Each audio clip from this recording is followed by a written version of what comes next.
శ్రోతలకు నా హృదయపూర్వక నమస్కారములు. మన శ్రోతలలో ఒక సోదరుడు ప్రశ్నను పంపడం జరిగింది. ఆ ప్రశ్న, ప్రయత్నము లేదా సంకల్పము అనేది మనస్సు చేసే పనే అయితే అదే మనస్సు నిర్వికల్పము వైపు సాగేది ఎలా వివరించగలరు? ప్రశ్నను మరొకసారి అర్థం చేసుకునే ప్రయత్నం చేద్దాం. సహజంగా మానవ జీవితంలో అంటే మనం మనిషిగా బ్రతుకుతున్నప్పుడు అనుకోవటం, అనిపించటం అనేది మనకి సంకల్పము. ఇవన్నీ పదాలు. ఆ పదాలను సరిగ్గా అర్థం చేసుకోవాలి. సంకల్పము అంటే అనిపించటం. అనిపించకుండా మనం ఏమి చేయలేము. మనకు ఒక లోపల ఒక ఆలోచన పుడుతుంది. ఆ ఆలోచన పుట్టింది అనిపిస్తుంది, ఎలా అని అనిపిస్తుంది. అనిపించిన దాన్ని బట్టి మనం స్పందిస్తూ ఉంటాం. ప్రయత్నం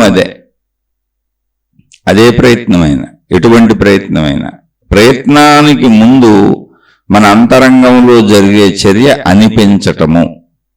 ఆ అనిపించటము అనే దానిని సంకల్పము అంటారు. అది కావాలని మనం ప్రయత్నించి కూడా అనిపింప చేసుకోవచ్చు. అంటే సంకల్పం చేసుకుంటాం. కోరికలు అంటే అవి సంకల్పములు. లేదా మనం అనుకోకుండా దానంతట అది అనిపించవచ్చు. అనేక ఆలోచనలు వాటంతట అవి అనిపించేవి ఉంటాయి. అంటే సహజంగా మనకు వచ్చే ఆలోచనలన్నీ వాటంతట అవి అనిపిస్తూ ఉంటాయి.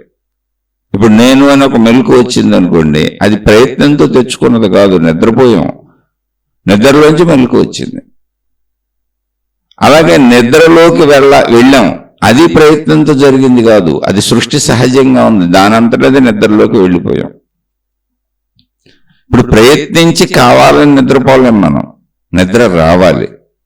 అలాగే ప్రయత్నించి కావాలని నిద్రపోతున్నవాడు మెలకువ తెచ్చుకోలేడు, మెలకువ కూడా రావాలి. అంటే మన శరీరంలో, మన జీవితంలో వాటంతట అవి జరిగే చర్యలు ఉన్నాయి. అవి వాటంతట అవి జరిగిపోతూ ఉంటాయి. ఆ జరగటం అనేటువంటిది ఆలోచనలు అలాగే అనేకం వస్తూ ఉంటాయి. అవన్నీ రావటం అనిపించటం. నిద్ర వచ్చింది, నిద్ర వస్తున్నట్టు అనిపిస్తుంది. నిద్ర వస్తున్నట్టు అనిపిస్తుంది కనుక నిద్రకు ఉపక్రమించాం. మెలకు వస్తున్నట్టు అనిపిస్తుంది, మెలకు వచ్చింది కనుక మేల్కొని జాగ్రత్త అవస్థలో తిరుగుతున్నాం. అలా తిరుగుతున్నప్పుడు మళ్ళీ మనకు అనేకం అనిపిస్తున్నాయి. నేను ఈ శరీరం అనిపిస్తుంది, నేనన్న భావన వచ్చింది. ఈ శరీరం నేనని అనిపిస్తుంది. అనిపిస్తున్న భావనని చూసుకున్నాం, అవును ఈ శరీరము నేనని దృఢపరుచుకున్నాం. అలా మనకు వచ్చిన ప్రతిదీ లోపల అనిపిస్తుంది. అనిపించిన దానికి శరీరాన్ని ఆపాదించుకుని జీవించుకుంటూ ఉంటాం. అనిపించిందంతా శరీరంతో మమేకమవుతూ ఉంటుంది. అందుకని అనిపించే ప్రాసెస్ లోపల ఉంది, అదే మనస్సు. ఆ ప్రాసెస్ మొత్తం పేరు మనసు. ఆ ప్రాసెస్లో కదిలేవి ఆలోచనలు, భావాలు, జ్ఞాపకాలు. ఆలోచనలు అన్నవే, భావాలు అన్నవే, జ్ఞాపకాలు అన్నవే. అవి ఒక్కొక్కటిగా కదులుతూ ఉంటాయి. మొత్తం కలిపితే ఆ సిస్టమ్ మొత్తం, ఆ ప్రాసెస్ సిస్టమ్ మొత్తం పేరు మనసు.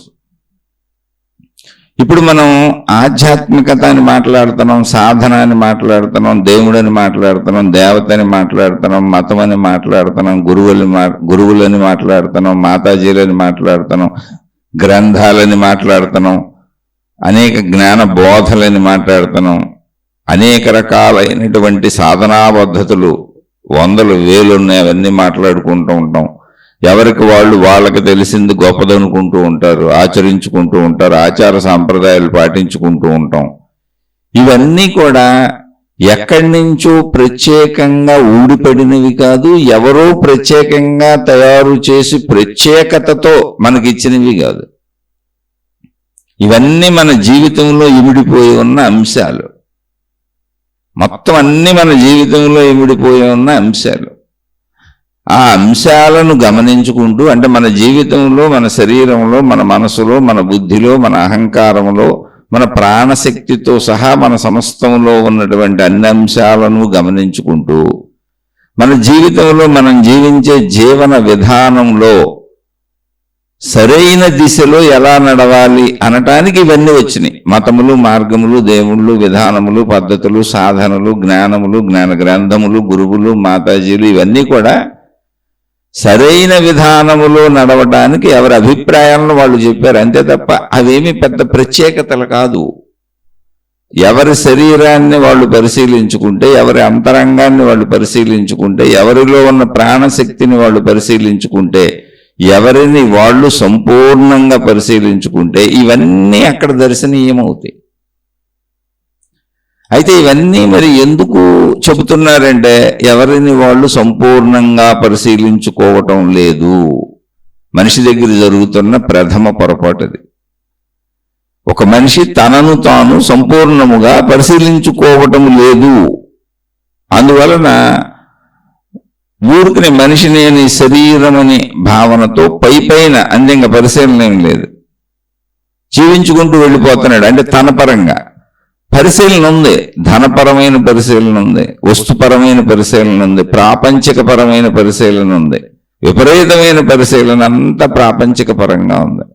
అంటే 100కి 99% పరిశీలన అంతా తనకు బయట ఉన్నటువంటి ఇతర మనుషులు కానీ, ఇతర వస్తువులు కానీ, ఇతర విషయాలు కానీ, బయట ఉన్న ప్రపంచం మీద పరిశీలన ఉంది, ఆసక్తి ఉంది. మొత్తం 99%. 1% అవి పొందితే నేను సుఖంగా ఉంటాను అన్న భావనతో వాటన్నిటినీ తాను పొందటానికి, తన వైపు తెచ్చుకోవటానికి జస్ట్ నేను అన్న 1% భావనే. ఆ నేను ఎవరు అనే సంపూర్ణత అసలు మనిషి తెలుసుకోవాలి.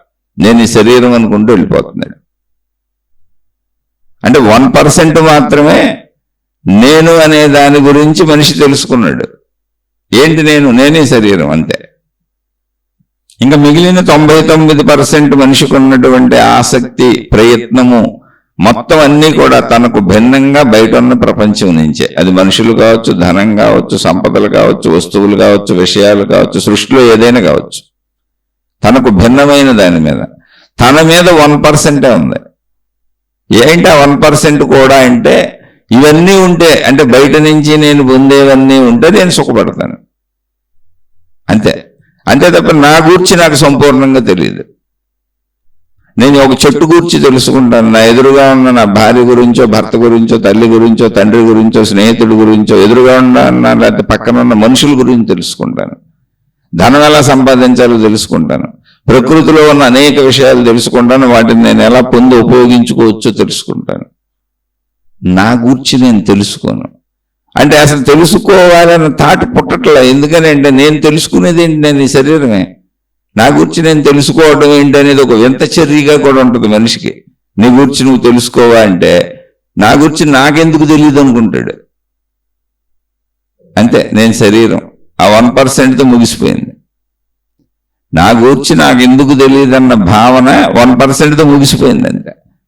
ఇప్పుడు నాకు తెలుసని మనిషి అనుకుంటున్నదంతా 1% తన గురించి అయితే, మిగిలిన 99% తనకు అవసరమైన వాటి గురించి, బయట వస్తువులు, బయట విషయాలు అంతా తనకు భిన్నమైన దాని గురించి. దాన్ని 100తో పూర్తి చేసేసుకొని మొత్తం నేను నా గురించి తెలుసు అనుకుంటున్నాడు. అంటే డబ్బు గురించి తెలుసుకొని నా గురించి తెలుసు అనుకుంటాడు, కుటుంబ సభ్యుల గురించి తెలుసుకొని నా గురించి తెలుసు అనుకుంటారు, స్త్రీలైనా పురుషులైనా. ప్రపంచం గురించి తెలుసుకుంటూ నాకు బాగా తెలిసిపోతుంది అనుకుంటారు, నా గురించి తెలుసు అనుకుంటారు. వీటన్నింటినీ నేనులో కలిపేసుకొని ఇలా తెలుసుకుంటున్న విషయాలన్నింటినీ, అంటే నా కుటుంబ సభ్యులు కావచ్చు, నా బంధుమిత్రులు కావచ్చు, ప్రాపంచిక విషయాలు కావచ్చు, ధనపరమైన వృత్తి వ్యాపార ఉద్యోగాల విషయాలు కావచ్చు, ప్రపంచంలో సృష్టిలో ఉన్న నాకు పనికి వచ్చే అనేక విషయాలు ఏవైనా ఇవన్నీ తెలుసుకొని నాలో కలిపేసుకొని వాటిని నేను, నాది, నావి, నా వాళ్ళుగా మలుచుకుని మొత్తంగా నేనును బలపరిచేసుకున్నాను, నేను ఎంతో పెరిగిపోయింది అనుకుంటాడు. ఆ నేనుని ఎలా పెంచుకున్నాను అంటే, ధనము సంపదలతో పెంచుకున్నాను, వస్తువులు విషయాలతో పెంచుకున్నాను, బంధాల అనుబంధాలతో పెంచుకున్నాను, బాహ్య జ్ఞానంతో పెంచుకున్నాను. ఇప్పుడు బెలూన్లో గాలి ఊదినట్టుగా, ఒక బెలూన్ గాలి ఊదక ముందు మామూలుగా ఉంటుంది, చిన్నగా ఉంటుంది. దాంట్లో గాలి ఊదటం మొదలు పెడితే అది వ్యాపించిపోతూ ఉంటుంది. అంటే గాలి ఊదక ముందు ఉన్న దాని సైజుకి, దాని రూపురేఖలకి, గాలి ఊదినాక, గాలి ఊదేసి దానికి దారం కట్టామనుకోండి, దాని సైజుకి, దాని రూపురేఖలకి, దాని ప్రవర్తన కూడా మారిపోద్ది. ఏంటి, గాలి ఊదక ముందు పడేస్తే కింద పడిపోద్ది అంతే. ఇప్పుడు అలా కాదు, గాలి ఉంది లోపల, అది ఎగురుతూ ఉంటుంది, ఎగిరెగిరి పడతా ఉంటుంది, విహరిస్తూ ఉంటుంది, తనకేదో కొత్త జీవం వచ్చినట్టు ఫీల్ అయిపోద్ది. అలాగే నేనని 1% శరీరం అన్న భావనలో 99%ని బెలూన్లో గాలి ఊదినట్లుగా ధన సంబంధమైన విషయాలు, కుటుంబ సంబంధమైన విషయాలు, అంటే మనుషులకు సంబంధించిన విషయాలు, ప్రాపంచికపరమైన సమస్త విషయాలు, సుఖభోగాలకు సంబంధించిన సమస్త విషయాలతో నింపేసుకొని, ఒక మాటలో చెప్పాలంటే కోరికలతో నింపుకొని, కోరికలనే గాలిని ఊదుకొని 1% నేను అనేటువంటి బెలూనుని ఊది ఊది ఊది దాని సైజు పెంచేసి, ఇదంతా నేనే, నేను నాది నా వాళ్ళంతా నేనే, నేనులో చేరిపోయింది, నాకు నేను గురించి సంపూర్ణంగా తెలుసు అని అనుకుంటాడు. ఆ బెలూను అంతా కూడా, ఆ ఊదుకున్న గాలి అంతా కూడా, ఆ పెంచుకున్న నేనంతా కూడా అహంకారం. ఇంకా కొంచెం ఊతే పగిలిపోద్ది అది. ఇప్పుడు మీరు ఎప్పుడేం చూడండి, బెలూన్లో గాలి ఎంత ఊదుతారో, ఎంత ఎక్కువ ఊదుతారో అంత తొందరగా పగిలిపోద్ది అది. అలాగే మానవ జీవితంలో మనిషి తన గురించి తాను తెలుసుకోకుండా నేను శరీరమే అన్న భావనతో ముందుకెళ్ళిపోయి ఎన్ని ఎక్కువ విషయాలు పోగేసుకుంటాడో, ఎన్ని ఎక్కువ విషయాలని ఆ 1% నేనుకు కలుపుకుంటాడో అంత అహంకారం పెరిగి మనిషి అంత దుఃఖాలకు లోనవుతూ ఉంటాడు. అంతే, బెలూన్ పగిలినట్టే. గాలి ఊదుకున్నట్టు ఊదుకుంటున్నాడు, అదేమీ ఉపయోగపడేవి కాదు. గాలి ఊదటం అనే ప్రాసెస్ మొదలైంది అంటే బెలూన్ పగలటానికి సిద్ధమవుతుంది అని అర్థం. ఎప్పటికైనా పగిలిపోద్ది అది, నువ్వు ఎక్కువ ఊదపోయినా తర్వాత అయినా పగిలిపోద్ది. ఎందుకనంటే వ్యాపక దశలో బెలూను, అంటే గాలి ఊదుతున్నప్పుడు బెలూన్ ఏమవుతుంది, వ్యాపక దశలో పలచనైపోతూ ఉంటుంది, అంటే అది పగిలిపోయే అవకాశం పెరుగుతూ ఉంటుంది. అందువల్ల ఖచ్చితంగా అది నువ్వు ఇప్పుడే ఎక్కువ ఊదితే ఇప్పుడే పగిలిపోద్ది, లేదు తర్వాత అయినా నువ్వు పగిలిపోయేంత ఊదకుండా దానికి దారం కట్టేసి నువ్వు దాంతో ఆడుకుంటున్నా కాసేపుడికి ఎప్పటికైనా పగిలిపోద్ది అది. అదైతే శాశ్వతంగా అలా ఉండదు. శాశ్వతంగా అలా ఉండాలి అంటే ఆ బెలూన్లో గాలి ఊదకూడదు. అంటే ప్రస్తుతానికి మనం చెప్పేది శాశ్వతత్వం అనేది వస్తువులకు లేదనుకోండి, అర్థం అవడానికి ఉపమానం మాట్లాడుకుంటున్నాం. అలాగే ఒరిజినల్గా మనిషి తన గురించి తాను సంపూర్ణంగా తెలుసుకోవాలి. కానీ నీకు తెలిసింది 1%. ఏంటి, నేనే శరీరం, అంతే. మరి నువ్వు నాకు తెలుసు అనుకుంటుంది ఏంటో తెలుసా, ధన సంబంధ విషయాలు, సంపదల విషయాలు. నువ్వు నాకు తెలుసు అనుకుంటుంది ఏంటో తెలుసా, ప్రాపంచిక విషయాల గురించి, నీకు అవసరమైనటువంటి విషయాలు, నీ కోరికల విషయాలు, అవి నువ్వు తెలుసుకున్నావు. నువ్వు నీకు తెలుసు అనుకుంటున్నావు ఏంటో తెలుసా, మొత్తం నీకు చుట్టూ ఉన్నటువంటి మనుషుల గురించి, నీ కుటుంబ సభ్యులు కావచ్చు, బయట వాళ్ళు కావచ్చు. అలా నువ్వు నీకు తెలుసు అనుకుంటున్నవన్నీ నీకు బాహ్యమైనటువంటి సృష్టికి సంబంధించిన విషయాలు, అసలు నీ విషయాలే కాదు అవి సృష్టికి సంబంధించిన విషయాలు, ఇతరులకు సంబంధించిన విషయాలు. కానీ వాటిని నీలో కలిపేసుకొని, వాటితో నీకు అవసరాలు ఉన్నాయి కనుక, కోరికలు ఉన్నాయి కనుక, అలా అవసరాలకి కోరికలకి అవన్నీ అవసరం కనుక, ఎన్ని అవసరమో ఎంత కుదురుతుందో ఎంత వీలవుతుందో అంత ప్రయత్నించి వాటన్నింటినీ తెచ్చి ఆ 1% నేనులో బెలూన్లో గాలి ఊదినట్టు ఊదేసుకొని కలిపేసుకొని ఆ నేనుని పెంచేసుకొని, ఆ పెంచుకున్న నేను పేరు అహంకారం. నేనెంత పెరిగిపోయాను అనుకుంటున్నావు. నువ్వు ఎంత పెరుగుతుంటే నువ్వు అంత పగిలిపోయే అవకాశం పెరుగుతుంది. నువ్వు ఎంత పెంచుకుంటే అంత దుఃఖాలు నీకు ఎక్కువ ఉంటాయి, అంతే. ఎందుకని అవన్నీ బంధనములు, నువ్వు కాదు, రియల్గా నువ్వు కాదు, నీకంటే భిన్నమైనవి, అందుకని అవి నీకు బంధాలైనవి. నీకంటే భిన్నంగా తెచ్చుకొని నీతో కలుపుకున్నవి నీలో నీళ్ళు కలిసిపోలేవయ్యి. నీళ్ళల్లో నీళ్లు కలిసిపోయినట్టుగా అవి నీలో నీళ్ళు కలిసిపోలేవు. స్వజాతి కలుస్తుంది, విజాతి అది, నువ్వు కాదు, అది వేరైంది. అది విజాతి అవటం వల్ల అది నీతో కలవదు. కలవకపోవటం వలన, కలవకపోయినా నీలోనే ఉంచుకోవటం వలన బంధముగా విడిగా తెలుస్తుంది. అది బంధములు, బాంధవ్యములు ఇవే. అవన్నీ ఎన్ని ఎక్కువ ఉంటే అంత దుఃఖాన్ని ఇస్తాయి నీకు. ఎందుకంటే ప్రతిదీ బంధము, ఒక బాంధవ్యము ఏర్పడింది అనుకోండి, అది వస్తువు కావచ్చు, విషయం కావచ్చు, మనిషి కావచ్చు, సంపదలు కావచ్చు, ఏదైనా కావచ్చు, దేవుడు కావచ్చు, మతం కావచ్చు, గురువు కావచ్చు, ఏదైనా బంధము బాంధవ్యము ఏర్పడింది అనుకోండి, అక్కడ అది నాది అనిపిస్తుంది. నాదనిపించింది నిలుపుకోవాలనిపిస్తుంది. అది ఎప్పుడైనా పోతదేమో అనిపిస్తుంది, దానికి ఏమైనా అవుతుందేమో అనిపిస్తుంది. నేను దానికి దూరం కాకూడదు అనిపిస్తుంది, అది నాకు దూరం కాకూడదు అనిపిస్తుంది. దాన్ని ఎప్పుడూ రక్షించుకొని కాపాడుకోవాలనిపిస్తుంది. ఇలా బంధాలు ఎప్పుడు కూడా నిన్ను నిరంతరం ప్రయత్నించేలా చేస్తూ ఉంటాయి. అవి నిలుపుకోవటానికి కానీ, అవి రక్షించుకోవటానికి కానీ, అవి కాపాడుకోవటానికి కానీ. అలా ఎప్పుడు ఇవే నావని ఒక పరిమిత భావన సృష్టిస్తే ముందు బంధాలతో వచ్చే పెద్ద ప్రాబ్లం మళ్ళీ అదొకటి. ఏవైతే నా నేనులో కలుపుకున్నానో, ఏవైతే నా నేనుకు తెచ్చుకొని నా బెలూన్లో గాలి ఊదుకున్నట్టుగా నా నేనులోకి పంపించానో, ఎన్నిటిని పంపించానో అంటే కుటుంబ సభ్యులుగా కావచ్చు, బంధుమిత్రులుగా కావచ్చు, నా వాళ్ళు అంటే ఎంతమందిని లోపలికి పంపాను నా నేనులోకి. ఎన్ని వస్తువులు విషయాలను నావి నాకు ఇష్టమైనవి అనుకుంటూ లోపలికి పంపాను. ఎన్ని రకాలైనటువంటి ప్రాపంచిక విషయాలని నాకు ఇష్టము, నాకు కావాలి, నాకు అవసరము అనుకుంటూ లోపలికి పంపాను. ఇది బెలూన్ లోపలికి. నేను అనేటువంటి నా అహంకారము లోపలికి పంపాను. అహంకారం అంత ఉబ్బుతుంది, అంత పెద్దదవుతుంది, అంత పెరుగుతుంది దాని సైజు. అలాగే నాకు కావాలంటూ ప్రయత్నిస్తూ ఎంత ధన సంపదలు పోగేసుకుంటున్నాను, అవన్నీ నేనులోకి వెళ్తున్నాయి. కానీ అవన్నీ నువ్వు కాదు. ఎందుకు నువ్వు కాదంటే నువ్వు అనే మెటీరియల్ వేరు, నువ్వు లోపల వేసుకుంటున్న మెటీరియల్ వేరు, నీకు భిన్నమైంది అదంతా. అవి వస్తువులు, అవి విషయాలు, అవి సంపదలు, వాళ్ళు వేరే మనుషులు. అందుకని అవన్నీ బంధములు అన్నారు. అంటే నేను అని నువ్వు అని నేనులో కలుపుకున్నవి ఏవి నేనులో కలవలేదు అసలు. జాగ్రత్తగానండి. నేను అని మన నేను లోపలికి మనం బెలూన్లో గాలి ఊదినట్టుగా మన నేను అనే నేనులో కలుపుకున్నవి, నావి అని కలుపుకున్నవి, నాది అని కలుపుకున్నవి, నా వాళ్ళని కలుపుకున్నవి, నాకు అవసరమని కలుపుకున్నవి, మొత్తంగా నాకు కావాలని కలుపుకున్నవి, నాకు కావాలని ప్రయత్నిస్తూ కలుపుకుంటున్నవి, ఇదే జీవితం చివరి వరకు.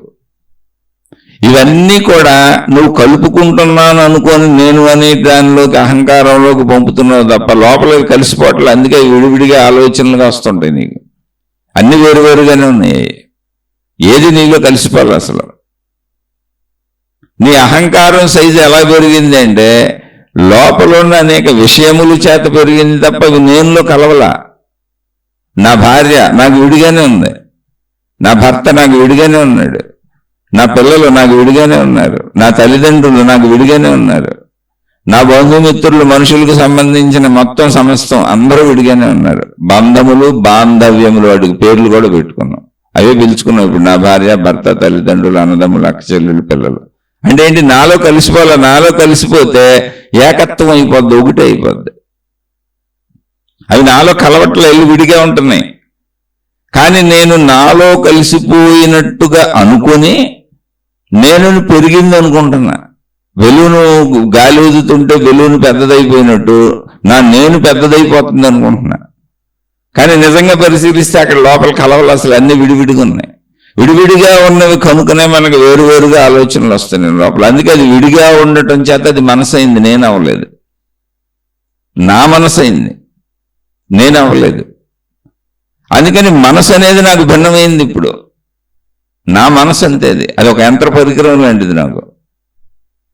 ఇప్పుడు ఈ శరీరాన్ని నడిపేటువంటి మనసు ఏది ఉందో ఈ శరీరమే నేను అనుకుంటున్నాగా. అందుకని అది మళ్ళీ మనసు నాలో కలిసిపోక వేరైపోయి అంటే నేను పెరిగిపోయాను అనుకున్నా. అదే అహంకారం. మొత్తం అన్ని కలిపితే అహంకారం. ఏది? నా శరీరం, నా మనసు, నా బుద్ధి, నేను, నా ప్రాణశక్తి అన్ని కలిపి నేను అనుకుంటున్న భావన ఏదుందో అది నా అహంకారం. అహం, నేను. అందులో మొత్తం ఉంటే సమస్తం, అదే అహంకారం.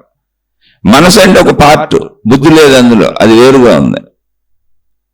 మనసు అనేది ఏంటంటే బయట నుంచి నేను తెచ్చి కలుపుకున్నాయన్నీ నాలో మనసుగా విడిగానే ఉన్నాయి. జాగ్రత్తగా గమనించండి. బయట నుంచి నేను తెచ్చి కలుపుకున్నవన్నీ కూడా నా నేనులో కలవల, మనసులో విడిగా ఉన్నాయి. నా మనసు అది అంతే, నేను మనసు కాదు, నా మనసు. ఇంకా కావాలి, అది కోరుకుంటానే ఉంటుంది, మళ్ళీ బయట నుంచి తెచ్చుకుంటానే ఉంటా. తెచ్చుకొని నాలో కలిపేసుకున్నాను అనుకుంటా ఉంటా, కానీ అది నాలో ఎప్పటికీ కలవట్లేదు, వేరుగానే ఉంది. రుచులన్నీ వేరుగానే ఉన్నాయి, దృశ్యాలన్నీ వేరుగానే ఉన్నాయి, శబ్దాలన్నీ వేరుగానే ఉన్నాయి, వాసనలన్నీ వేరుగానే ఉన్నాయి, స్పర్శలన్నీ వేరుగానే ఉన్నాయి. బంధాల పేరుతో, అనుబంధాల పేరుతో, ఇష్టాల పేరుతో, అయిష్టాల పేరుతో మనసులు అన్ని వేరువేరుగానే ఉన్నాయి. అది వేరువేరుగా ఉండటం వల్లనే అసలు మనకి ఆలోచనలు పుడుతున్నాయి. ఇప్పుడు ఆలోచనలు ఎందుకు పుడుతున్నాయి అంటే ఎందుకు పుడుతున్నాయి, అవి నీళ్ళు కలవల. ఇదే అప్పుడే పుట్టిన పసిబిడ్డకు ఆలోచన లేదు, మాతృగర్భంలోంచి బయటకు వచ్చిన పసిబిడ్డకు ఆలోచన లేదు, అసలు ప్రయత్నం కూడా లేదు. ఆలోచన ఎక్కడ లేదు, ప్రయత్నం అక్కడ లేదు, ప్రయత్నించడం కూడా లేదు, ప్రయత్న శక్తి ఆ శరీరంలో లేదు. ఎందుకని అసలు ఆలోచనే లేదు, అసలు మనసే లేదు. అక్కడ బిడ్డకు మనసు ఏర్పడాలి, అసలు మనసు లేదు. ఎందుకనంటే బిడ్డ నేనుగా ఉంది, ఆ నేనుకి ఏం తెచ్చి కలుపుకోలే, ఇంకా జస్ట్ నేనుగా ఉంది. మీరు గమనించుకు చూడండి. అంటే మన మొట్టమొదటి స్థితి ఏదుందో అది ఉంది అంతే. ఇప్పుడు బిడ్డలో ఏముంది అంటే ఏదుందో అది ఉంది, ప్రాణశక్తి ఉంది, శరీరం ఉంది, అంతే సింపుల్. శరీరంలో అన్నీ ఉన్నాయి, ఆ శరీరాన్ని నిలిపించిన ప్రాణశక్తి శరీరంతో కలిసిపోయింది కనుక బిడ్డ బతుకుంది. ఇప్పుడు బిడ్డ ఎలా ఉంది, ఏది ఉందో అది ఉంది అంతే. మరి ఇప్పుడు కొత్తగా ఏం జరుగుతుంది అంటే బిడ్డకి మనసు ఏర్పడుతున్నది. ఆ నేను అనేటువంటి భావనలోకి అన్నింటినీ చేసుకుంటుంది. అంటే బిడ్డ ఎలా ఉన్నది అంటే బెలూను ఊదక ముందు బెలూన్ ఎలా ఉంటుందో అలా ఉంది బిడ్డ. ప్రయత్నము లేదు, ఇష్టము లేదు, అయిష్టము లేదు, వద్దనేది లేదు, అసలు ఆలోచనే లేదు. అందుకే ఎప్పుడు పసిబిడ్డలు నవ్వుతూ ఉంటారు చూడండి మీరు. అంటే ఇది ఒక సర్వే చేశారు. చిన్నపిల్లలు సుమారుగా అంటే ఒక పుట్టిన పసిబిడ్డలు అంటే కొంచెం ఎదిగిన కాడి నుంచి అనుకోండి 4-5 ఏళ్ళు వచ్చే వరకు పసిబిడ్డలు అందరూ కూడా ఎవరైనా సరే రోజుకు సుమారు 500 సార్లకు పైగా నవ్వుతారంట. ఇంకా ఎక్కువ కూడా నవ్వచ్చు. అంటే చిన్నతనంలో అసలు ఎవరు కనపడినా కొంతమంది పిల్లలు నవ్వుతూనే ఉంటారు.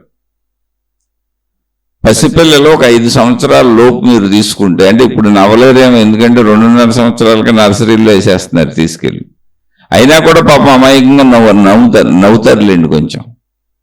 ఏదో టీచర్లు అప్పుడు భయపడొచ్చేమో కానీ నవ్వు ఎక్కువ వస్తుంది పిల్లలు. ఒక 4-5 సంవత్సరాల పిల్లల వరకు వయసు గమనిస్తే అందరూ కూడా రోజుకి సుమారు 500 సార్లకు పైగా నవ్వుతారు. దీని మీద ఒక పరిశోధన చేశారు పెద్దలు. అంటే సహజంగా నవ్వు ఎక్కువ వస్తుంది వాళ్ళకి. ఎందుకని అంటే లోపల ఇంకా నేను ఏమి ఏర్పడలా, ప్రశాంతంగా ఉంది, హాయిగా ఉంది. అలా హాయిగా ఉన్నప్పుడు మనిషికి వచ్చేది ఏంటి, ఎప్పుడు నవ్వే. భారం లేదు, కోరికల భారం లేదు, అయిష్టముల భారం లేదు, ఇష్టముల భారం లేదు, ఏమి లోపల ఇంకా పేరుకుపోలేదు. చక్కగా లోపల ఖాళీగా ఉంది, హాయిగా ఉంది. ఏముంది, ఉన్న నేను ఉంది. ఒకవేళ ఏదన్నా ఉందనుకోండి, మా అమ్మ మా నాన్న అంతే. ఇప్పుడు 4-5 సంవత్సరాల పిల్లలకి అసలు ఏముంటుంది చెప్పండి.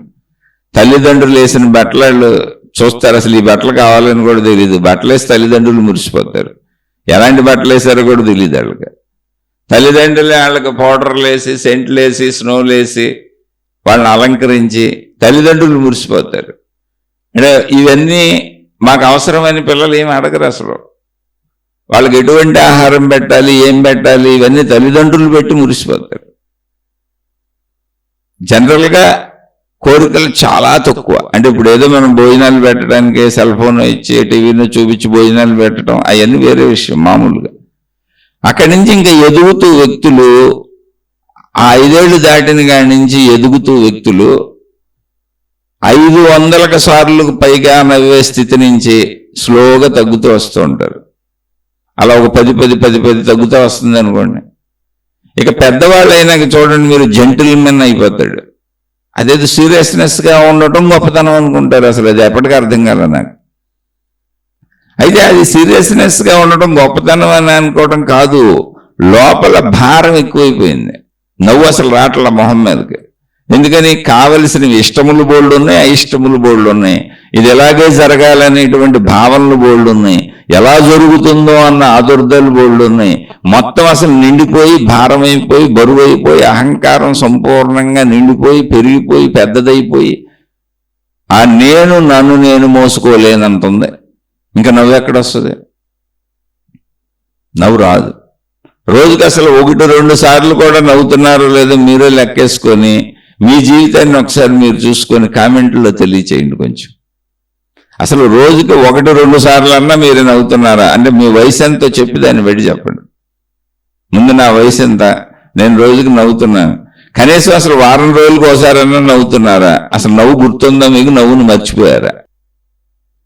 మనిషిలో నవ్వు అనేది సంపూర్ణ ఆరోగ్య చిహ్నం.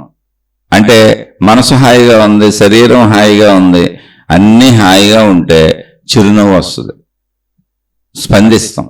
ఇప్పుడు మీరు దుఃఖంలో, బాధలో, కష్టాల్లో, ఇబ్బందుల్లో, కన్నీళ్లలో, అనారోగ్యాలతో ఉన్నోళ్ళ దగ్గరికి వెళ్ళి మీరు వాళ్ళని నవ్విద్దామని ఎంతైనా ప్రయత్నించండి, జోకులు చెప్పండి, లేదా వాళ్ళకి అవసరమైన ఇస్తామని చెప్పండి, ఏమైనా చేయండి, నవ్వు రాదు వాళ్ళకి.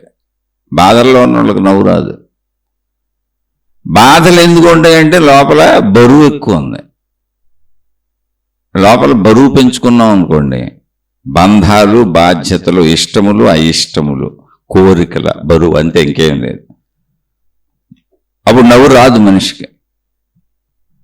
అందుకని మీరు గమనిస్తే అంటే మన జీవితంలో లేనటువంటి జ్ఞానాన్ని ఎవరో చెప్పటం కుదరదు. ఇదంతా ఎందుకు చెబుతున్నానంటే ఆధ్యాత్మికత అద్భుతం కాదు, మతాలు అద్భుతాలు కాదు, దేవతలు, దేవుళ్ళు, విషయాలు, జ్ఞాన గ్రంథాలు అద్భుతాలు కాదు. ఇవన్నీ మానవ జీవితంలో ఇమిడిపోయి ఉన్న సత్యములు. వాటిని మీరు అద్భుతములుగా ఎప్పుడు చూశారో మనకు భిన్నమైనవిగా అనిపిస్తూ ఉంటాయి. అవి మనకు భిన్నమైన విషయాలు అసలు కాదు, మనమే. కానీ మనం భిన్నమైన విషయాలను మనలో కలుపుకొని అవన్నీ మనం అనుకుంటున్నాం. ఇప్పుడు నేనులో బెలూన్లో గాలి ఊదుకున్నట్టు నేననే 1% భావన ఏంటి, అందరికీ తెలిసిన కామన్ భావన, నేను ఈ శరీరం, అంతే, ఇంకెళ్ళిపోతున్నాం. ఆ నేనులో డబ్బులు పడేస్తాం, ఎప్పటికీ డబ్బులు పడేస్తానే ఉండాలి ఎంతైనా సరే. అంటే సంపదలు, అన్ని రకాల సంపదలు, అలాగే విషయాలు, వస్తువులు, మనుషులు, సృష్టిలో మనకు అవసరమైన అన్నింటినీ ఆ నేనులో నింపుతూ ఉంటాం.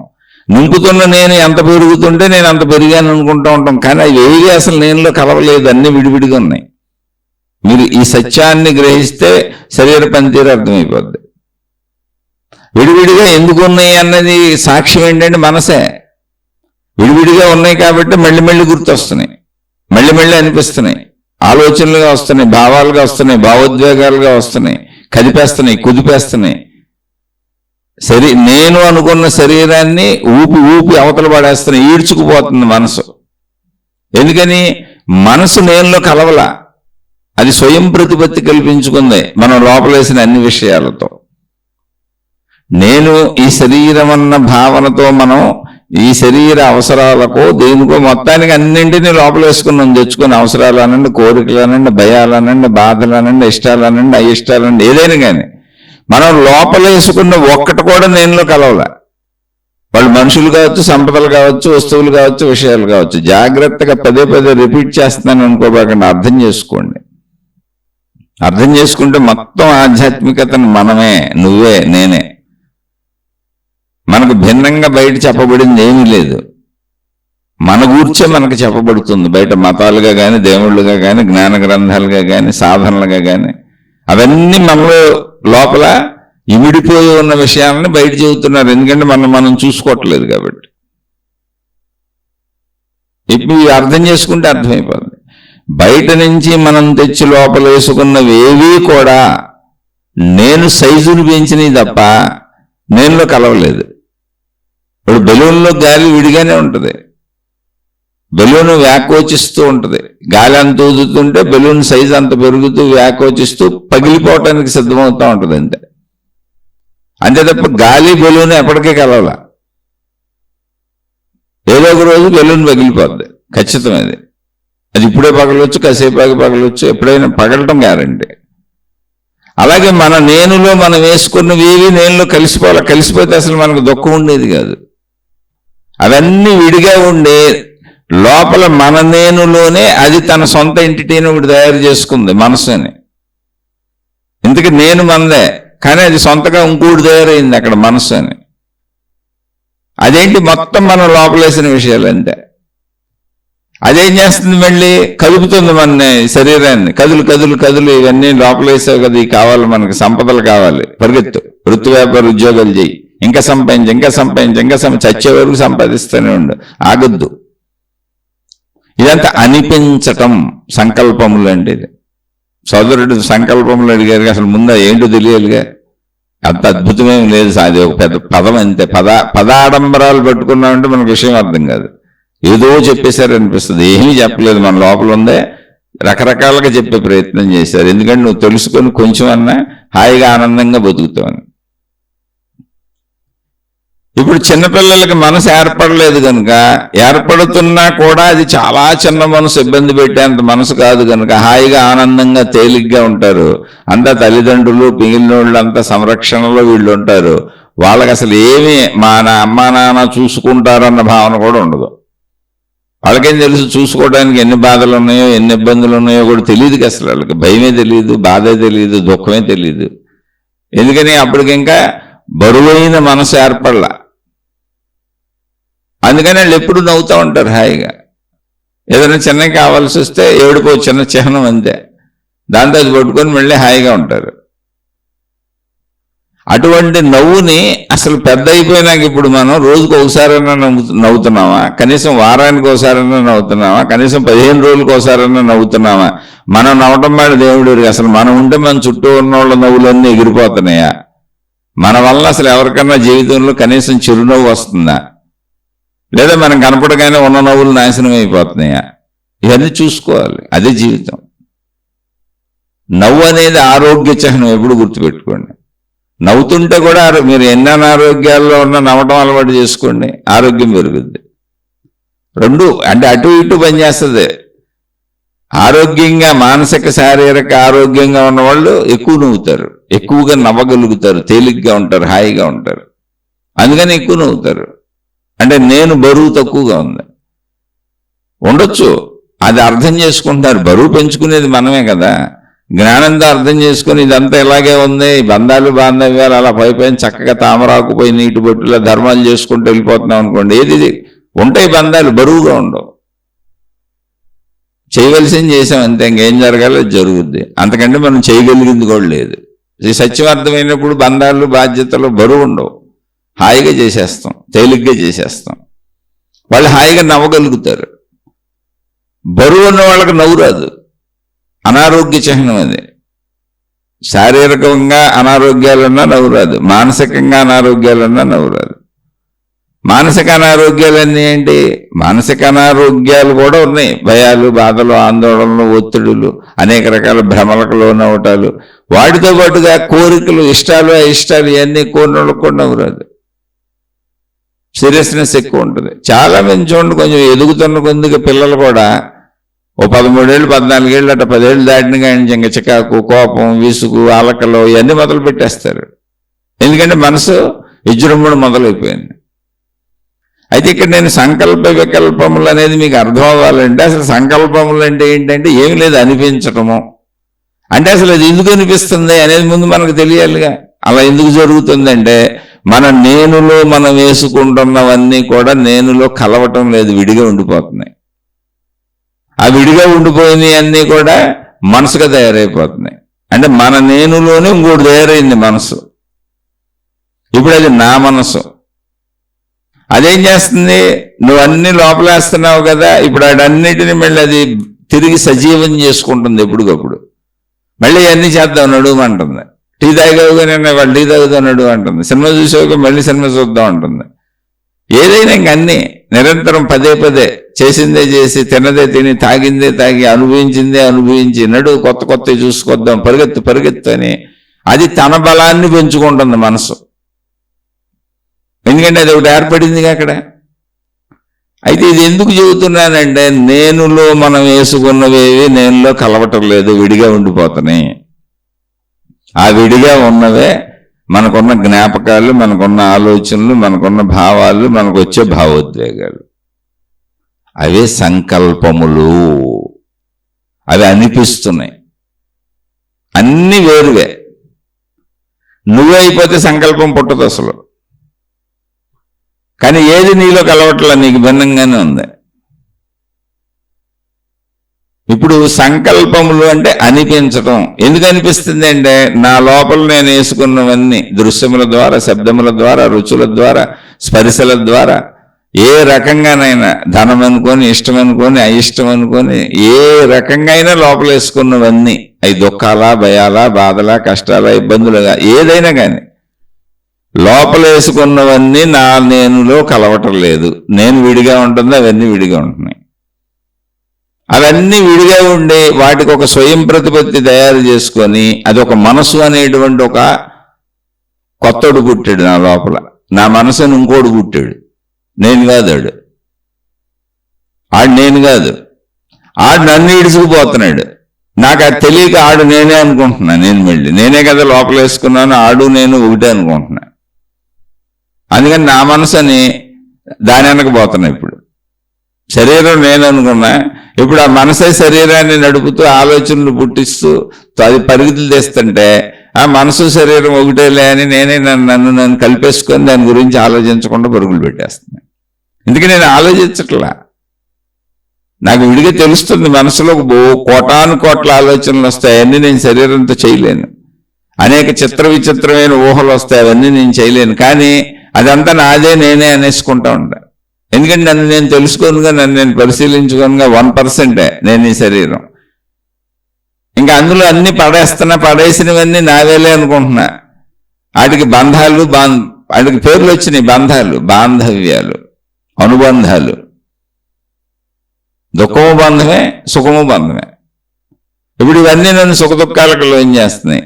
ఎందుకు ఇవన్నీ నా నేనులో కలిసిపోయి ఉంటే అసలు నాకు సంకల్ప వికల్పంలో ఉండేవి కాదు. నేనులో కలిసిపోవట్లు అన్ని వేరుగా ఉండి ఆ వేరుగా ఉన్నవన్నీ తిరిగి గుర్తొస్తున్నాయి.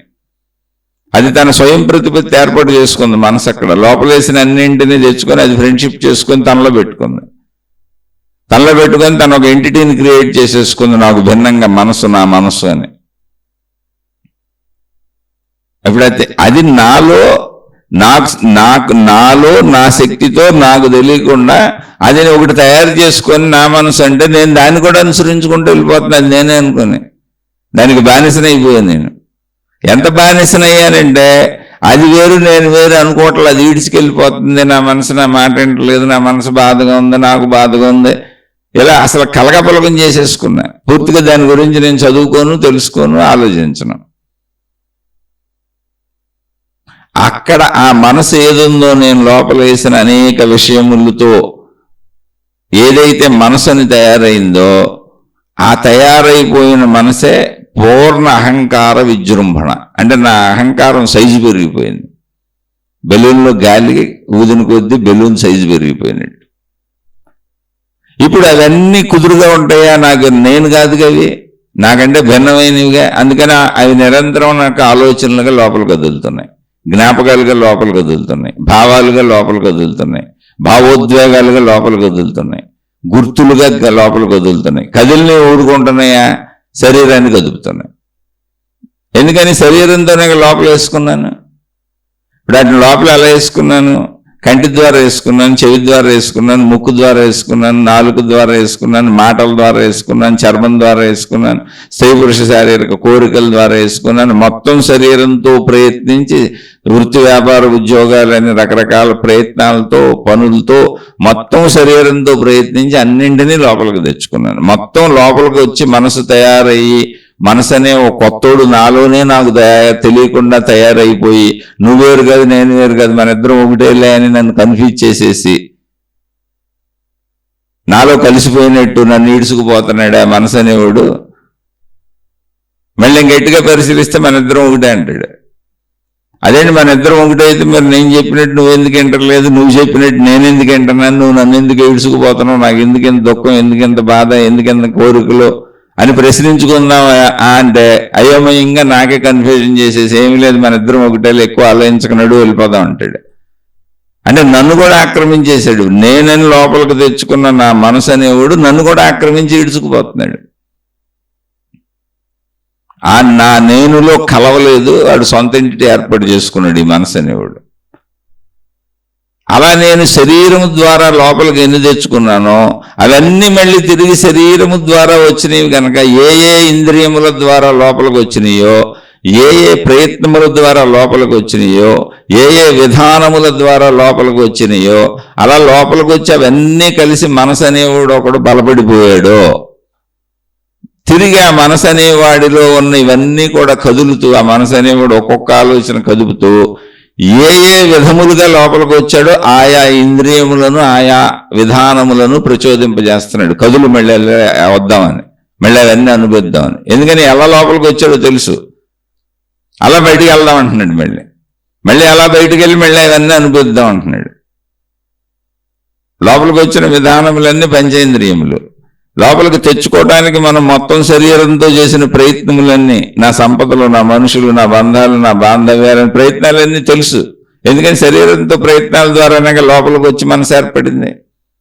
ఇప్పుడు ఆ మనసు అనేవాడు అవన్నీ కదుపుతూ, ఆలోచనలు కదుపుతూ ఎంత బలంగా బలీయమైపోయిందంటే, ఒక సగటు మనిషికి, అంటే పెద్దవాడైనటువంటి ఒక సగటు మనిషికి ఒక 25-30 ఏళ్ళు వచ్చి తన జీవితం తను గడిపేటువంటి, వివాహం చేసుకొని తన బాధ్యతలతో గడిపేటువంటి వ్యక్తికి అతి తక్కువలో తక్కువగా రోజుకి 60,000 నుంచి 1,20,000 వరకు ఆలోచనలు వస్తున్నాయి. అంటే లోపల మనసు అన్నిటిని కదుపుతుంది.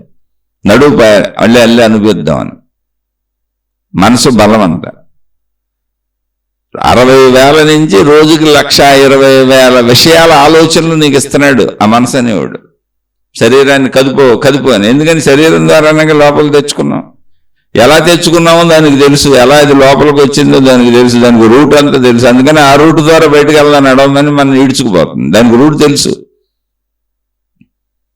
మొత్తం శరీరం ద్వారా లోపలికి ఎలా వచ్చిందో రూట్ తెలుసు కనుక మళ్ళీ గుర్తు చేసి అదే రూట్లో బయటకు వెళ్ళి మళ్ళీ అవన్నీ అనుభవిద్దాం నడవమని మనం ఈడ్చుకుపోతుంది. ఇక్కడ విషయం ప్రాసెస్ ఇది.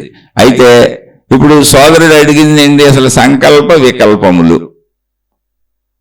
సంకల్ప వికల్పములు అంటే ప్రయత్నము లేదా సంకల్పము అనేది మనసు చేసే పనే అయితే, అదే మనసు నిర్వికల్పము వైపు సాగేది ఎలా? నిర్వికల్పం అంటే మళ్ళీ మాట్లాడుకుందాం, మాటల్లో వస్తుంది. ముందు సంకల్పము అంటే ఏంటి? అది బరువైన పదం కాదు.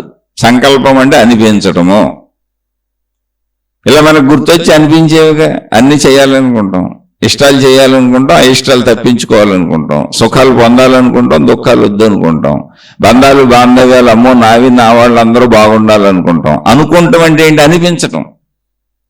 దానంతటది అనిపిస్తుంది. కొన్ని ఆ అనిపించినవి ఎంత బలంగా అయినా వెళ్ళి పొందాలని కోరికలుగా మార్చుకుంటాం. కోరికలు అంటే ఏంటో తెలుసా? ఏమీ లేదు. అవసరాలు అంటే అవి లేకపోతే మనం చనిపోతాం. అవసరాలు అంటే ఏంటంటే అవి లేకపోతే మనం బతకడం కుదరదు. గాలి పీల్చడం అవసరం, లేకపోతే చనిపోతాం. అవసరం అది. నీరు తాగడం అవసరం, లేకపోతే చనిపోతాం. ఆహారం తినడం అవసరం, లేకపోతే చనిపోతాం. అలాగే శరీరాన్ని రక్షించుకోవడానికి బట్టలు అవసరం. అంటే ఎండ వాన చలి వీటి నుంచి రక్షణ అవసరం, లేకపోతే చనిపోతాం. అలా రక్షణగా మనం హాయిగా బ్రతకడానికి ఒక ఇల్లు అవసరం, ఎక్కడో ఒక చోట ఒక గూడు అవసరం, లేకపోతే మన శరీరం ఇబ్బందులు పాలైపోతుంది. ఇలా కనీస అవసరాలు కొన్ని. మలమూత్ర విసర్జన చేయడానికి ఒక ప్రదేశం అవసరం. మానవులుగా మనకు సిగ్గు ఉంది కాబట్టి ఎవరూ చూడకుండా మలమూత్ర విసర్జనలు కాలకృత్యములు తీర్చుకోవడానికి అవసరమైన శరీరం ప్రదేశం అవసరం. అలాగే స్త్రీ పురుష శారీరక కోరికలు తీర్చుకోవడానికి మళ్ళీ ఎవరూ చూసేటట్టు చేయం కనుక సిగ్గు అవమానం ఇవన్నీ ఉన్నాయి కనుక. ఎందుకు ఇవన్నీ చెబుతాను? జంతువులకు అవే ఉండవు, అందుకని వాటి అవసరాలు వేరుగా ఉంటాయి. వాటికి ఇళ్ళు అక్కర్లా. అందుకని మళ్ళీ మనకు అటువంటిది అవసరం, అందుకని ఒక ఇల్లు అవసరం. అలాగే మళ్ళీ మన బిడ్డలు మనకు పుట్టిన వాళ్ళు వాళ్ళని పెంచాలి, లేకపోతే వాళ్ళు మళ్ళీ మనం అన్నం పెట్టి ఆహారం పెట్టి వాళ్ళకి అన్ని సమకూర్చిపోతే వాళ్ళు బ్రతకరుగా. కాబట్టి వాళ్ళని బ్రతికించుకోవడానికి మనం బ్రతకడానికి మొత్తంగా మనం ఏర్పాటు చేసుకున్న వ్యవస్థలో ధనం అవసరం. ఇది అవసరాల వరకే ఉంటే, అది కనీస అవసరాలతో అలా అవసరాల వరకే జీవిస్తుంటే దాని పేరు అవసరం. నీ జీవితం హాయిగా ఉంటుంది, సుఖంగా ఉంటుంది, సంతోషంగా ఉంటుంది అవసరాల వరకే అయితే. ఈ అవసరాలు కోరికలైపోతే, అంటే అన్లిమిటెడ్ లగ్జరీస్కి వెళ్ళిపోతే, ఈ అవసరాలే కోరికలైపోతే, అంటే కోరికలైతే ఏంటి అది కూడా మనం ఊరికి చెప్పుకున్నాం. ఇప్పుడు సహజ జీవులు ప్రపంచంలో ఎక్కడైనా మనిషి తప్ప మిగిలిన అన్ని ఎలా ఉన్నాయి సృష్టిలో? యథాతథంగా అలా ఉన్నాయి. చెట్లు కానీ జంతువులు కానీ ఏదైనా, ఎండ ఉంది వాన ఉంది అన్నీ మనకున్నాయన్నీ మిగిలిన జీవులకు కూడా ఉన్నాయి. కానీ మనిషి ఒక ఫ్యాన్ పెట్టుకున్నాడు, రోజు ఫ్యాన్ వేసుకుంటాడు. షాపుల్లో పనిచేసేవాడి నుంచి అందరినీ చూడండి, పక్కన ఫ్యాన్లు పెట్టుకొని, స్టాండ్ ఫ్యాన్లు పెట్టుకొని, సీలింగ్ ఫ్యాన్లు పెట్టుకొని 24 hours ఫ్యాన్ కిందే ఉంటారు. ఫ్యాన్ నిజంగా సృష్టిలో ఏ జీవికి అవసరం లేదు, వాటికి మనిషికి కూడా అవసరం లేదు, అలవాటు చేసేసుకున్నాడు. ఇది కోరిక, లగ్జరీ. ఎందుకని అది లేకపోయినా నువ్వు బతుకుతావు. ఇప్పుడు ఒక జైల్లో ఖైదీలకి ఫ్యాన్ లేదనుకోండి, బతుకుతారు, వాళ్ళేం చచ్చిపోరు, వాళ్ళకి అన్నం పెడతారు. ఇలా కొంతమంది ఫ్యాన్ బదులు ఏసీ అలవాటు చేసుకున్నారు. ఏసీ లేకపోతే మేము ఉండలేమంటారు. ఏసీ లేకపోతే ఎవరు చచ్చిపోరు. జైల్లో ఖైదీలు మనుషులేగా. ఏసీలు లేని వాళ్ళు అసలు 100 మంది ఉంటారు ప్రపంచంలో.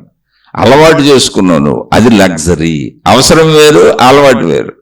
అవసరం అంటే ఏంటి? ఏది లేకపోతే నువ్వు ఇబ్బంది పడిపోతావో, నాశనం అయిపోతావో, నీ శరీరం శిథిలమైపోద్దో, చావుకి వెళ్ళిపోతావో.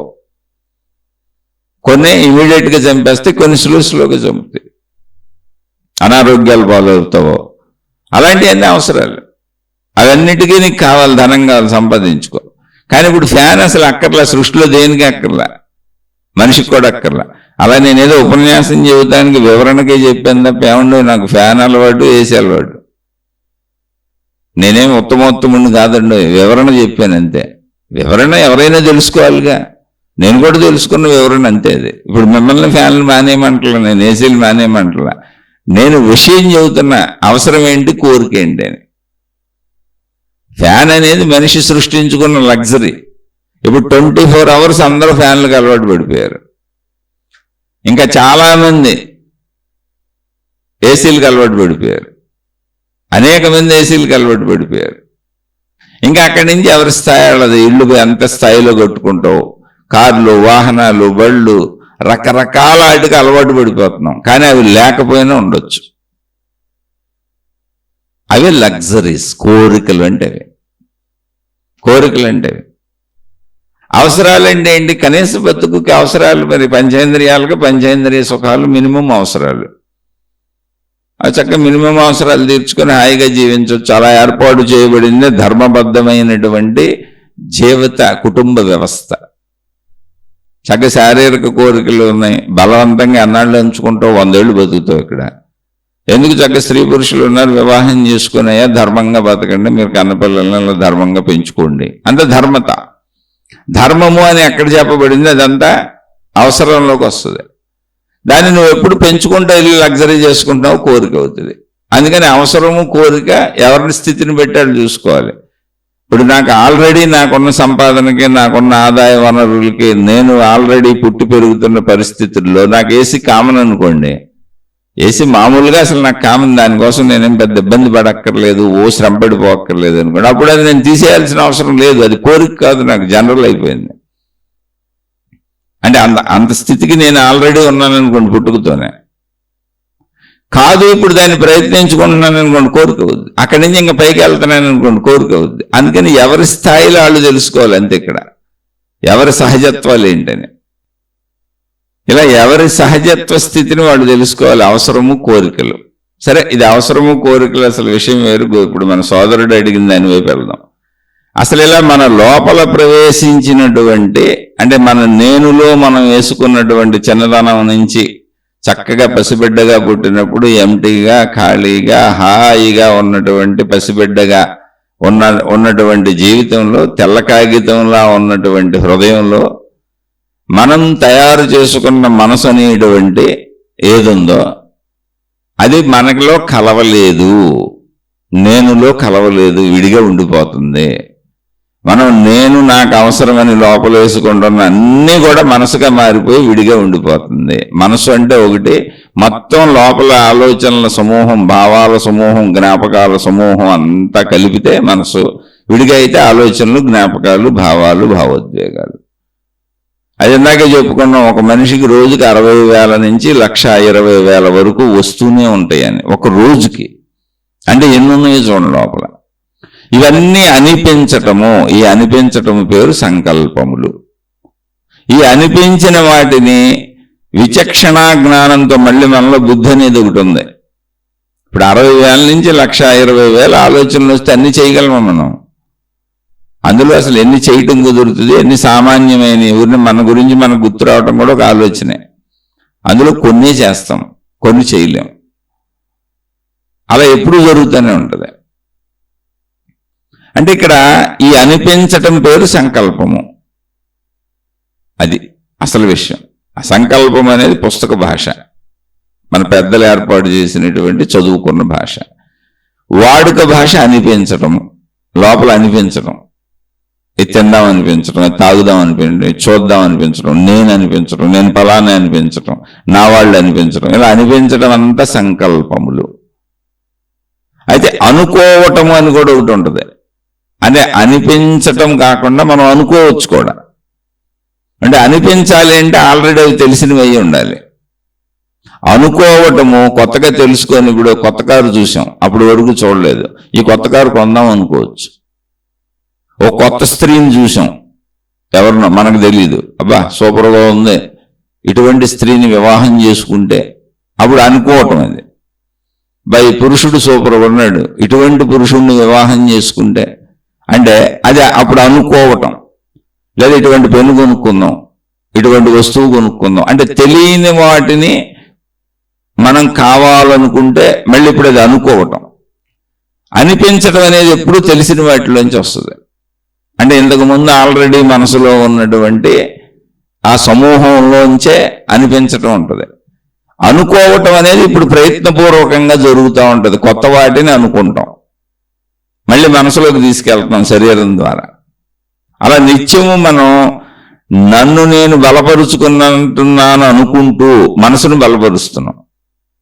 ఇంతకీ విషయం ఏంటంటే అది మనలో కలవట్లే, నేనులో కలవట్లే, అసలు అది విడిగానే ఉంది. మనం ఏం చేసినా బలపడుతుంది మనసే, నేను కాదు. నేను మొదటిది ఎలా ఉందో అలాగే ఉంది. మనసు ఎంత బలపడిపోయిందంటే అసలు నేనని నన్ను నేను మర్చిపోయి మనసే నేను అనుకొని ఆ మనసుతో సాగిపోయేలా మన భ్రమకు గురి చేసేసి మన సొంత నేనని కమ్మేసింది. అది అసలు చూసుకోనివ్వకుండా కమ్మేసింది అది మనసు. అంత బలపడిపోయింది అది. ఈ విషయం తెలిస్తే అప్పుడు మనిషికి సంకల్పములేంటి వికల్పములేంటి అని తెలుస్తాయి. మనసు సంకల్ప వికల్పముల యొక్క, మనసులో ఉండేవన్నీ అనిపించటాలన్నీ కూడా సంకల్పములు. వికల్పము అంటే ఏంటంటే దానికి ఆపోజిట్. అంటే ఇప్పుడు నేను తిందాం అన్నాను అనిపించింది అనుకోండి, వికల్పాలు అనేకంగా రావచ్చు. తింటే నీకు అనారోగ్యం వస్తుంది, సరిపడదేమో, లేదా తిందాం అనుకుంటున్నావు కానీ దొరకదేమో, ఏదో తిందాం పండు తెచ్చుకుందాం తిందాం అనుకున్నాం, ఆ పండు ఇప్పుడు దొరకదేమో, మళ్ళీ ఇప్పుడు దానికి అంత దూరం వెళ్ళాలా, ఇలా నీకు అనేకంగా దానిని అంటే ఆ సంకల్పమును జరగనివ్వకుండా, అది చిన్నదా పెద్ద కాదు, నీకు అడ్డుపడే విషయాలు అనేకం నీలోనే పుడతా ఉంటాయి. అవి వికల్పములు. ఇలా ఎందుకు పుడతాయి వికల్పములు అంటే, నా సంకల్పమునకు నాకే వికల్పములు ఎందుకు అడ్డుపడతాయి అంటే, మనం శరీరంతో ప్రయత్నించి ఇష్టమని అయిష్టమని అనేక రకములుగా ప్రయత్నించి లోపలికి తెచ్చుకునేటువంటి విషయాలు అనేకం ఫెయిల్యూర్ కూడా అవుతూ ఉంటాయి మనం ప్రయత్నాలు చేసేటప్పుడు. జీవితంలో మనకు అనేక అనుభవాలు కూడా ఉంటాయి. మన అనేక సార్లు ప్రయత్నించినటువంటి, ఇప్పుడు మనం తిన్నవే కొన్ని మనకు ఇబ్బంది కలిగించవచ్చు, మనం కట్టుకున్నవి కొన్ని మనకు ఇబ్బంది కలిగించవచ్చు, మనం చేసిన అనేక పనులు మనకు ఇబ్బంది కలిగించవచ్చు, మన వాళ్ళు అనుకున్న వాళ్ళు మనకు ఇబ్బందులు కలిగించవచ్చు. అంటే అలా అన్ని రకములుగా మనకు అనేక ఇబ్బందులు కూడా వస్తూ ఉంటాయిగా. మనం చేసే పనుల్లోంచి ఇబ్బందులు కూడా లోపల పడినాయి, అంటే వికల్పములు కూడా లోపల పడినాయి. ఇప్పుడు సంకల్ప వికల్పములు రెండు ఎక్కడ ఉన్నాయి? లోపలే ఉన్నాయి.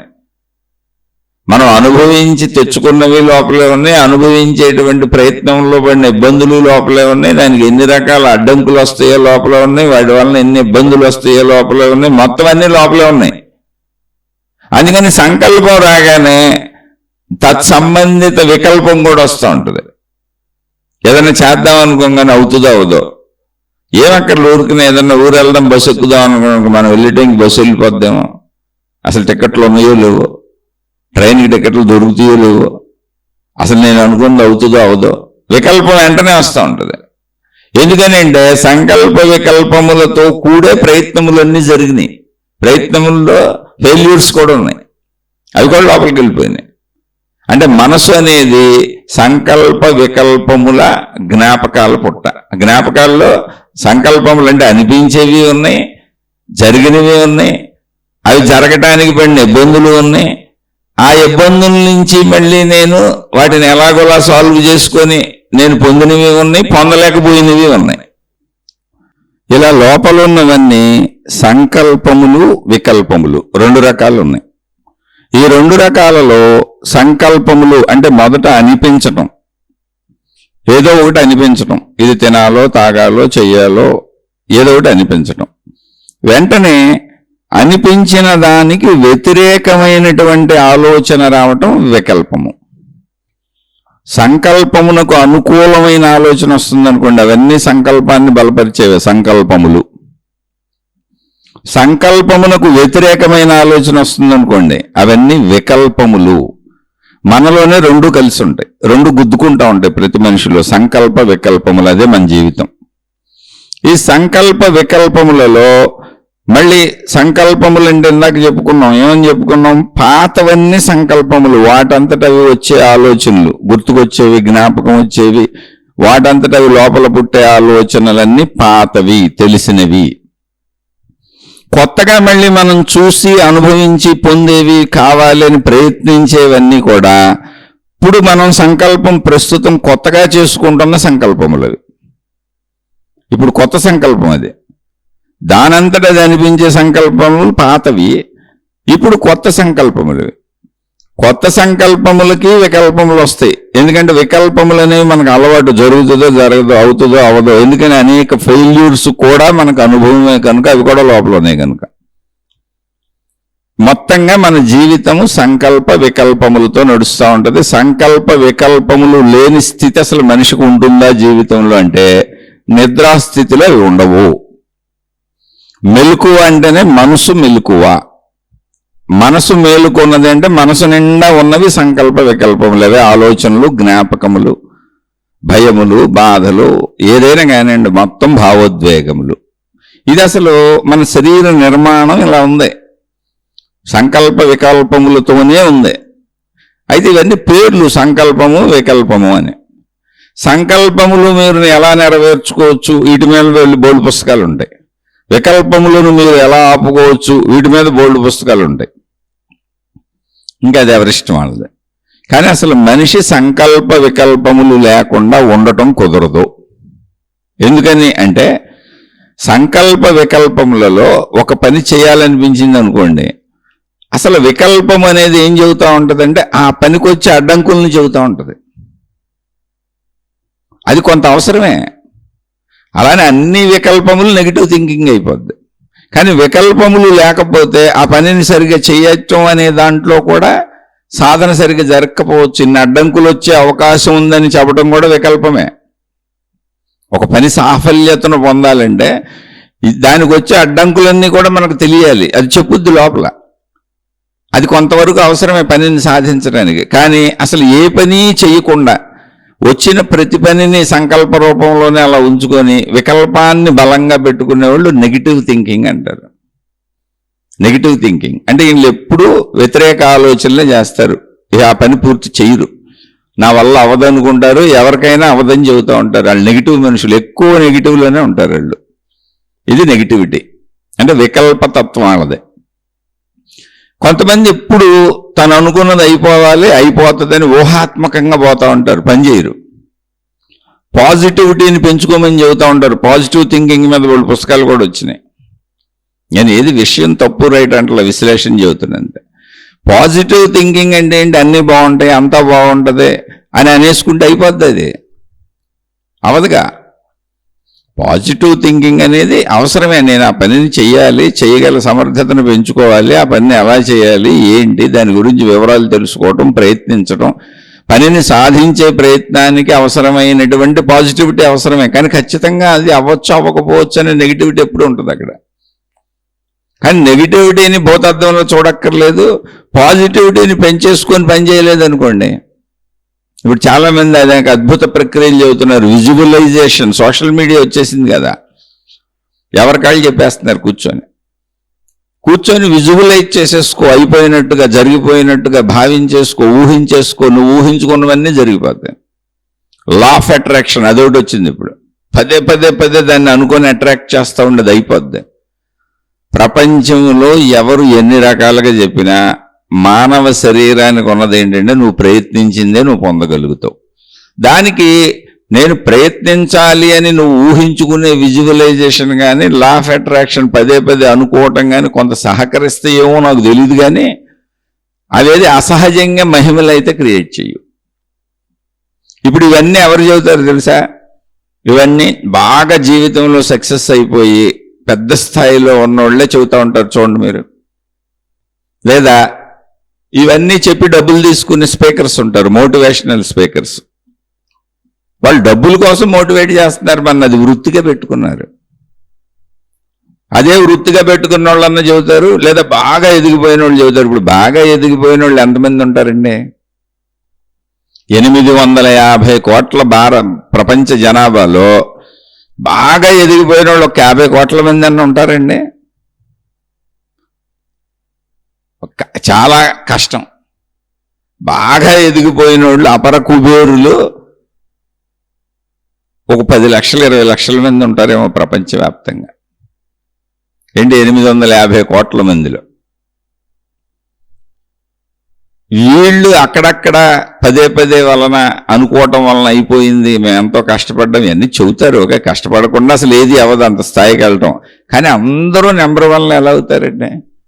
పరుగు పందెంలో 100 మంది పరుగు పెడుతుంటే నెంబర్ 1 ఒక్కడికే కదా వస్తుంది. మిగిలిన వాళ్ళందరూ ఓడిపోతేనే కదా అతను నెంబర్ 1 అవుతాడు. అలాగే అపరల కుబేరులు అయిపోయారు, కోటాను కోట్ల సంపదలు లేదా ఎందులోనైనా విజయాలు అనేక మంది పొందారు అంటే 100 మంది విజయాన్ని పొందారు లేదా అపర కుబేరులు అయిపోయారంటే కోటాను కోట్ల మంది పేదరికంలో మధ్యతరగతుల్లో ఉన్న వాళ్ళ డబ్బు వాళ్ళ దగ్గరికి చేరింది ఏదో ఒక రూపంలో. వాళ్ళు మోసం చేశారని నేను అంటలా. ఆ పాజిబిలిటీస్ కొన్ని ఉంటాయి, అందరికీ ఉండవు. అందుకని పాజిటివ్ థింకింగ్ అనేది ఊహాత్మకంగా అంత బాగుంటుంది అంత బాగుంటుంది అంత బాగుంటుంది అంటే అవదో. నువ్వు కష్టపడాలి, నువ్వు చెయ్యాలి. ఎందుకంటే ఇలా చెప్పేవాళ్ళు మా ఇంట్లోనే ఉన్నారు. మా పిల్లలకి చెబుతుంటే తిడతా ఉంటాను నేను. వాళ్ళు చదవకుండా ఏమవదో పొగిడేసి వాళ్ళని పాడు చేయొద్దని చెబుతూ ఉంటాను. ఎందుకని తెలుసా? ఈ పొగిడేవాళ్ళు ఏ పని చేయరాళ్ళు. అందుకని పని చేసి చెప్పేవాడు ఎప్పుడు చెప్పచ్చు. అందుకని టూ మచ్ పాజిటివ్ థింకింగ్ పని చేయకుండా అది నీకు ప్రమాదమే. టూ మచ్ నెగిటివ్ థింకింగ్ అది ప్రమాదమే. కానీ 2 సమపాలల్లో అవసరం. ఒక పని చేయాలి అన్నప్పుడు, దేన్నైనా సాధించాలి అన్నప్పుడు కొంత పాజిటివ్ యాటిట్యూడ్ దాని మీద ఉండాలి. దీన్ని ఎలా సాధించాలి, నేను ఎలా సాధించుకోవాలని ఒక ఇష్టత ఉండాలి. అలాగే సాధించేటప్పుడు దానికి అవరోధాలు వస్తాయి, అడ్డంకులు వస్తాయి. ఆ అడ్డంకులన్నీ ఏంటి అని గ్రహించగలిగిన నెగిటివిటీని అర్థం చేసుకొని తెలుసుకోగలిగి నెగిటివిటీని తప్పించుకొని దాన్ని సాధించుకోవాలంటే అక్కడ నెగిటివిటీ కూడా ఉండాలి. అంటే మన జీవితంలో ఎప్పుడూ పాజిటివిటీ నెగిటివిటీ కలిసి వెళ్తూ ఉంటుంది. అదే చీకటి వెలుగు. ఇవి లేకుండా అసలు జీవితం ఉండదు. అందుకని పుస్తకాలు చదివేసి కొనేసి ఏదో అయిపోద్ది అనుకుంటే పుస్తకాలు రాసిన వాళ్ళకి లాభం వస్తుంది అది. అలాగే స్పీచెస్ చెప్పే వాళ్ళకి లాభం వస్తుంది. ఇప్పుడు ఇవన్నీ జరిగిపోతున్నాయి అనుకోండి, విజువలైజేషన్ జరిగిపోతుంది, లా ఆఫ్ అట్రాక్షన్ జరిగిపోతుంది, ఊహించుకుంటే అయిపోతుంది, అనుకుంటే అయిపోతుంది, పాజిటివ్ థింకింగ్తో అయిపోతుంది అనుకోండి. ఎందుకు అందరూ పనులు చేయటం? అంటే నేను మూర్ఖవాదన చేయట్లా. జీవితంలో అన్ని భాగాలు ఉంటాయని చెబుతాను. అన్ని సమంగా ఉంటాయి. ఉన్న వాటినే ఒకదాన్ని ఎవరో హైలైట్ చేసి చూపిస్తున్నారు. మొత్తం మనలోనే ఉంది, మనతోనే ఉంది, మన జీవితంలోనే ఉంది. మొత్తంగా జీవితం ఇది. నా శరీరం, నా మనసు, నా బుద్ధి, వీటి పనితీరు, నా అహంకారం, నా ప్రాణశక్తి, వీటన్నింటి పనితీరుల్ని ఎవరికి తోచిన విధంగా వాళ్ళు 1-2 పాయింట్స్ని హైలైట్ చేసి చెప్తున్నారు. ఆ హైలైట్సే పట్టుకుంటే మిగిలినవన్నీ నాశనం అయిపోతాయి. అది మొత్తంగా జీవితం మొత్తాన్ని సంపూర్ణంగా పట్టుకో, అన్నీ కలిసి ఉంటాయి అందులో. గెలిపోవటములు జీవితంలో సహజం. పాజిటివిటీ నెగిటివిటీలు 2 కూడా ఒకటి సక్సెస్ అవడానికి ఉపయోగపడతాయి. నెగిటివిటీని ఎస్టిమేట్ వెళ్ళకపోతే పాజిటివిటీలో దాన్ని పొందలేవు. పాజిటివిటీ లేకపోతే దాన్ని పొందాలన్న తలంపే పుట్టదు. పొందాలన్న తలంపు పాజిటివిటీతో మొదలయ్యి నెగిటివిటీ అంటే అడ్డంకులు ఎన్ని వస్తాయో తెలుసుకోకపోతే నువ్వు ఆ అడ్డంకుల్ని దాటలేవు. ఇవన్నీ జీవన సత్యాలు. కానీ యాక్సెప్ట్ ద థింగ్స్, అంటే ఎలా జరుగుతుందో అలా దాన్ని ఒప్పుకోండి. మీకు కావాల్సిన దానికోసం ప్రయత్నించండి, మంచిగా బతకండి, మంచిగా ఉండండి. ఎప్పుడు ఆధ్యాత్మిక చెప్పేది, ఆధ్యాత్మిక చదువు అంటే ఏమీ లేదు, నీలో లేనిదేది బయట ఎవరు చెప్పరో. మహిమ లేదు, మాయ లేదు, అద్భుతం లేదు, ఏ కొత్త దానాన్ని ఎవరు నీకు అందించరు. నువ్వు అలా ఆలోచించలేదు, ఇప్పుడు వాళ్ళ ఆలోచన చెప్పారు నీకంతే. ఆ ఆలోచన కూడా మళ్ళీ మన జీవితంలో సరైందా కాదా చూసుకోవాలి. అన్ని జీవితంలో అవసరమైనవే జరుగుతుంది. ఇప్పుడు మన శరీరంలో వచ్చే భయం అవసరమే, జాగ్రత్త కోసం, శరీర రక్షణ కోసం. తెలియక కొంతమంది భయాలు ఎక్కువ పెంచుకుంటారు, కానీ అసలు భయం అనేది లేకపోతే ఎలా? నేను రక్షించుకోవద్దు నీ శరీరాన్ని. ఆ భయం యొక్క చిన్న చిన్నవి ఆదుర్ద, కంగారు, అభద్రత, విసుగు, చికాకు, కోపం, భయం యొక్క సామాన్య లక్షణాలు అవన్నీ. అవి కొంచెం చిన్న చిన్న స్థాయిలో ఉన్నప్పుడు అవి అలా కనపడుతూ ఉంటాయి. అదే భయం, ఇప్పుడు అదే భయం రక్షణకు అవసరమైన వ్యవస్థ, అందుకని శరీరంలో ఉంది. శరీరంలో ఏదన్నా కూడా పనికిరాంది కాదు, దాన్ని ఎలా ఉపయోగించాలి. శరీరంలో పుట్టే ఏ భావం కానీ, శరీరంలో పుట్టే ఏ భయం కానీ, ఏదైనా సరే అది మంచి కానీ చెడు కానీ, దాన్ని మనం మంచిగా వాడుతున్నామా చెడుగా వాడుతున్నామా అనే దాన్ని బట్టి దాని వ్యావహారికత ఉంది. కానీ అది ఎలా పనిచేస్తుంది అనేది మనం శరీరానికి అవసరం, దాన్ని పని చేయించే తీరుని బట్టి. భయం జాగ్రత్తగా అవసరం. కొంచెం ఆదుర్ద పడిపోతే ఆ పని అవ్వదు, కొంచెం కంగారు పడిపోతే ఆ పని అవ్వదు, కొంచెం అవసరమైనంత యాంగ్జైటీ లేకపోతే ఆ పని అవ్వదు, కొంచెం అవసరమైనంత స్ట్రెస్ ఉండకపోతే నువ్వు చేయలేవు. ఇవన్నీ కూడా పనిచేసేటప్పుడు కలిగేటువంటి చర్యలు, వాటికే బాడీ స్పందిస్తుంది. వాటికి మనం పేర్లు పెట్టుకున్నాం. కానీ అసలు మొత్తం నాకు యాంగ్జైటీ వద్దు, స్ట్రెస్ వద్దు, ఇవేమి వద్దంటే నువ్వు చప్పబడిపోయినట్టు ఉంటావు, ఏ పని చేయలేవు. కాదు మొత్తం అవే పెట్టుకున్నావు అనుకో, శరీరం శిథిలమై పాడైపోద్ది, జబ్బులు అయిపోతాయి. అందుకని ప్రతిదానికి దాన్ని ఎలా ఉపయోగించాలి అనేది తెలుసుకోవాలి. అదే ఆధ్యాత్మిక చదువు. ఎక్కడ ఎవరు ప్రపంచంలో మతం పేరుతో, మార్గం పేరుతో, దేవుడి పేరుతో, దేవత పేరుతో, ఆధ్యాత్మికత పేరుతో, సాధనల పేరుతో, గ్రంథాల పేరుతో, బోధల పేరుతో, జ్ఞానం పేరుతో, కర్మకాండల పేరుతో, భక్తి పేరుతో ఏ రకంగా చెప్పినా అదంతా నీ శరీరంలో ఉన్నదే, నీలో ఉన్నదే. నీ సంపూర్ణత్వంలోంచి ఏదో ఒక పార్టీని ఒకళ్ళు చెబుతున్నారంతే. అది మానవ సంపూర్ణత్వం. మనిషి ఎక్కడ మనుషుల గురించి దేవుడి పేరుతో చెప్పినా, భౌతికంగా చెప్పినా అన్ని మానవ సంపూర్ణత్వాలే. అది మానవుడిలో ఉన్న సంపూర్ణత్వం. నువ్వు చదువుకోకపోవటం వల్ల నీకు కొత్త కనపడుతున్నాయి, నిన్ను చదువుకుంటే చాలు. ఇక్కడ సంకల్ప వికల్పములు అనేవి ఇప్పుడు చెప్పుకున్నాం కదా. సంకల్ప వికల్పములు అంటే ఏమీ లేవు. ఇప్పుడు వరకు మనం లోపలేసుకున్నవన్నీ కూడా అనిపిస్తూ ఉంటాయి మనకి. అవే ఆలోచనలు. నాకు అనిపిస్తుంది, ఇలా అనిపిస్తుంది, అలా అనిపిస్తుంది, భయం వేస్తుంది, బాధ వేస్తుంది, దుఃఖం వేస్తుంది, ఆనందం వేస్తుంది, హాయి వేస్తుంది, తినాలనిపిస్తుంది, పడుకోవాలనిపిస్తుంది. అనిపించేవన్నీ పాతవి. కొత్తగా అనిపించేవి అంటే అనిపించేవి సంకల్పములే. కొత్తగా సంకల్పములు చేసుకోండి అంటారు. సంకల్పములు చేసుకోండి అంటే కొత్తవన్నీ చేసుకోవటం. ఇప్పుడు కొత్త కారు కొనుక్కోవాలి, కొత్త బట్టలు కొనుక్కోవాలి, కొత్త కుర్చీ కొనుక్కోవాలి, కొత్తది ఏదో చేయాలి, లేదా పిల్లకి పెళ్లి చేయాలి, కొడుకు ఉద్యోగం కావాలి, కొత్త సంకల్పాలు, కొత్త ప్రయత్నాలు, ఇది చదవాలి, అది చెయ్యాలి. ఈ కొత్త సంకల్పాలన్నీ మనం అనుకునేవి, ఇవి సంకల్పములే. అనిపించేవి సంకల్పములే పాతవే, అనుకునేవి సంకల్పములే కొత్తవి.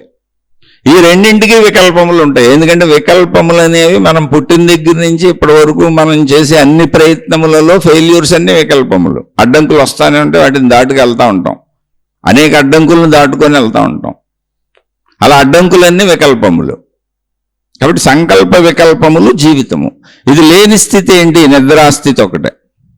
మెలకువ అంటే ఇంక మనసే మెలకువ. నిద్ర అంటే మనసు నిద్రపోవటమే నిద్ర.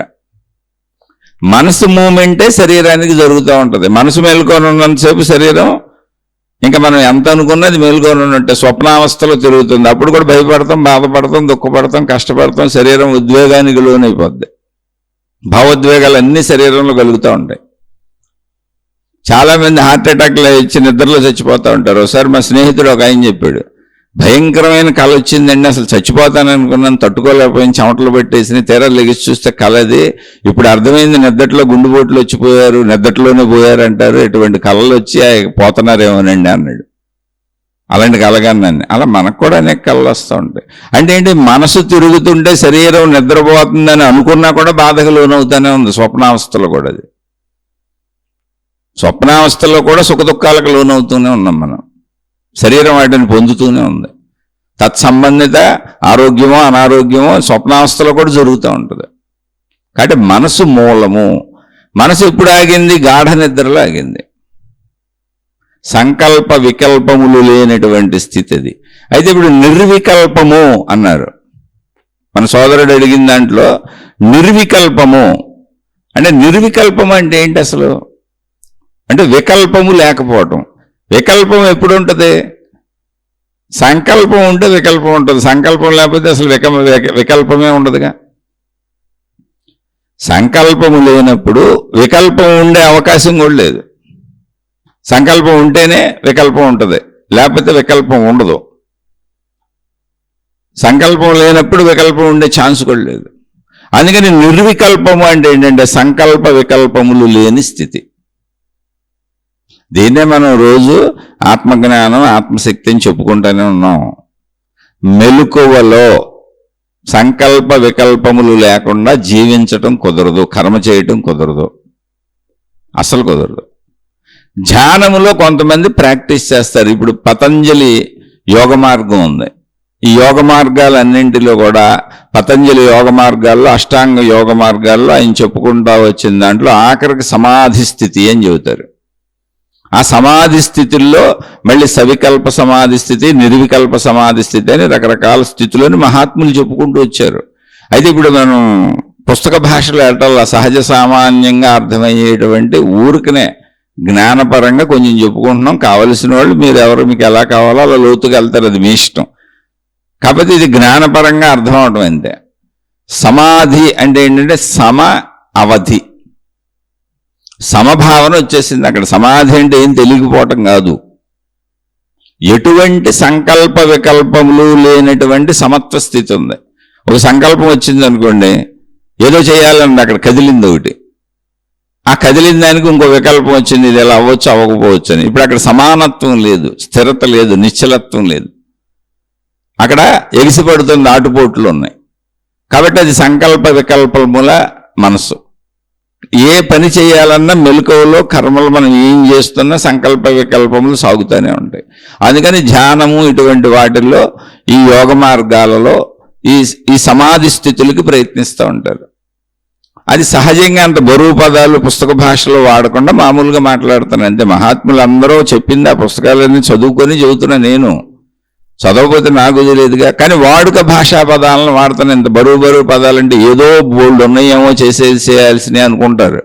ఏమీ లేవు, అన్ని నీ లోపలే. ఇప్పుడు పతంజలి మహర్షి చెప్పారు, మొత్తం ఇదిగో ఇవన్నీ చేయాలని చెప్పారు. అవన్నీ మనిషి చేసేవి చెప్పారు, మనిషి చేయగలిగినవి చెప్పారు, మనిషి లోపల ఉన్నవి చెప్పారు.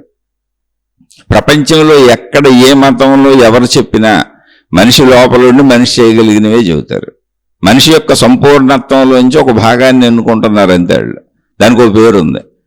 ఒక భాగానికి కర్మ మార్గమైన, ఒక భాగానికి భక్తి మార్గమైన, ఒక భాగానికి యోగ మార్గమైన, ఒక భాగానికి జ్ఞాన మార్గమైన, అలా మళ్ళీ వీటిల్లో అనేకంగా ఎవరికి తోచింది వాళ్ళు మనిషి యొక్క సంపూర్ణత్వంలోంచి ఒక పాయింట్ని తీసుకొని చెబుతున్నారు, పుస్తకాలు రాస్తున్నారు. కానీ నీ సంపూర్ణత్వం నువ్వు చదువుకుంటే వీళ్ళందరూ చెప్పేది నీలోనే ఉంది, కలిసిపోద్ది, ఇమిడిపోద్ది. అది నీకు అర్థం అవటం అంతే. సమాధి అనేది ఒక సమానత్వపు స్థితి. సమానత్వం అంటే ఏంటి? ఎగిసిపడి ఆలయం లేదు, నాలో ఆలోచనలు పుడతలేదు, ఆలోచనలకు విరుద్ధంగా వికల్పములు పుడతలేదు. అంటే ఏంటి? ప్రశాంతంగా ఉంటే సమస్థితి. అది నిర్వికల్ప సమాధి అంటే అది. నిర్వికల్ప సమాధి అంటే ఏంటి? సంకల్పములు లేవు, వికల్పములు లేవు. సమాధి అంటే యోగ మార్గంలో వచ్చే సమాధి అని కాదు, అలా కూడా ట్రై చేస్తారు. సమాధి అంటే సమస్థితి, మనసు ప్రశాంతంగా ఉంది, హాయిగా ఉంది, సంకల్పము పుడతలేదు, వికల్పము పుడతలేదు. ప్రాక్టీస్ చేసుకో కూర్చొని. ఏ ఆలోచన చేయకుండా ఉండాలని మెదలకుండా అనుకోలేవా? అనుకో. ఇప్పుడు కాకపోతే 1,00,000 సార్లు అనుకో, 1,00,000 రోజులు అనుకో, ఎప్పుడో ఎప్పటికి వస్తుంది. ఇప్పుడు ఈ సాధనలన్నీ కనుక్కున్న వాళ్ళు ఆకాశం నుంచి వచ్చారేంటి? ఇప్పుడు ఎంతో మంది మహర్షులు, మహాత్ములు, దైవావతారులు మనకి భూమి మీద మనుషులుగా జన్మించి చెప్పుకుంటూ వచ్చి మనం పూజిస్తున్నాం కదా. వీళ్ళందరూ ఎలా కనుక్కున్నారు? ఈ సాధనలన్నీ ఎవరు చేయాలి? మనుషులే కదా. వాళ్ళు ట్రై చేశారు, ట్రై చేసి ఒక్కొక్కళ్ళు ఒక్కో రకంగా ట్రై చేసి చెప్పారు. నువ్వు ట్రై చేయి. ఇప్పుడు మీకు ఎలా నచ్చితే అలా ట్రై చేయి. అంతే తప్ప అది నీకంటే ఒక ప్రత్యేకమైన పవిత్రమైన అద్భుతమైన మహిమోపేతమైన మహిమపరమైన అనుకోబాక. ఎవరు ఎక్కడ ఏది చెప్పినా అది మనిషిలోని సంపూర్ణత్వంలోని ఒక భాగం. నీకు ఆ సంపూర్ణత్వాన్ని, నీ యొక్క సంపూర్ణత్వాన్ని తెలియజేయడానికి వాళ్ళు చెబుతున్నారు. వాళ్ళు ఆ సంపూర్ణత్వాన్ని గ్రహించారు. వాళ్ళు మనలాంటి మనుషులే. మనం ఆ సంపూర్ణత్వంలోనే ఉన్నాం. మనమేం అసంపూర్ణులం అసలు కాదు. ముందు అది నమ్ము. అది నమ్మాలంటే నువ్వు మంచిగా బతకాలి.